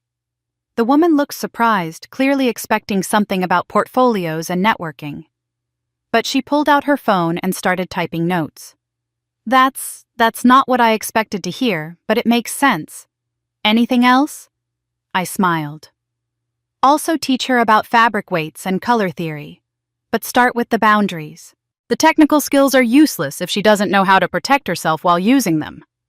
She thanked me and returned to her own table, and Daniel looked up from his math. "That was cool," he said. "The thing you said about boundaries." "You think so?" "Yeah. Mrs. Patterson talks about boundaries in health class. She says they're like—" He searched for the analogy. "Like the walls of a house. They keep you safe, but they're not mean."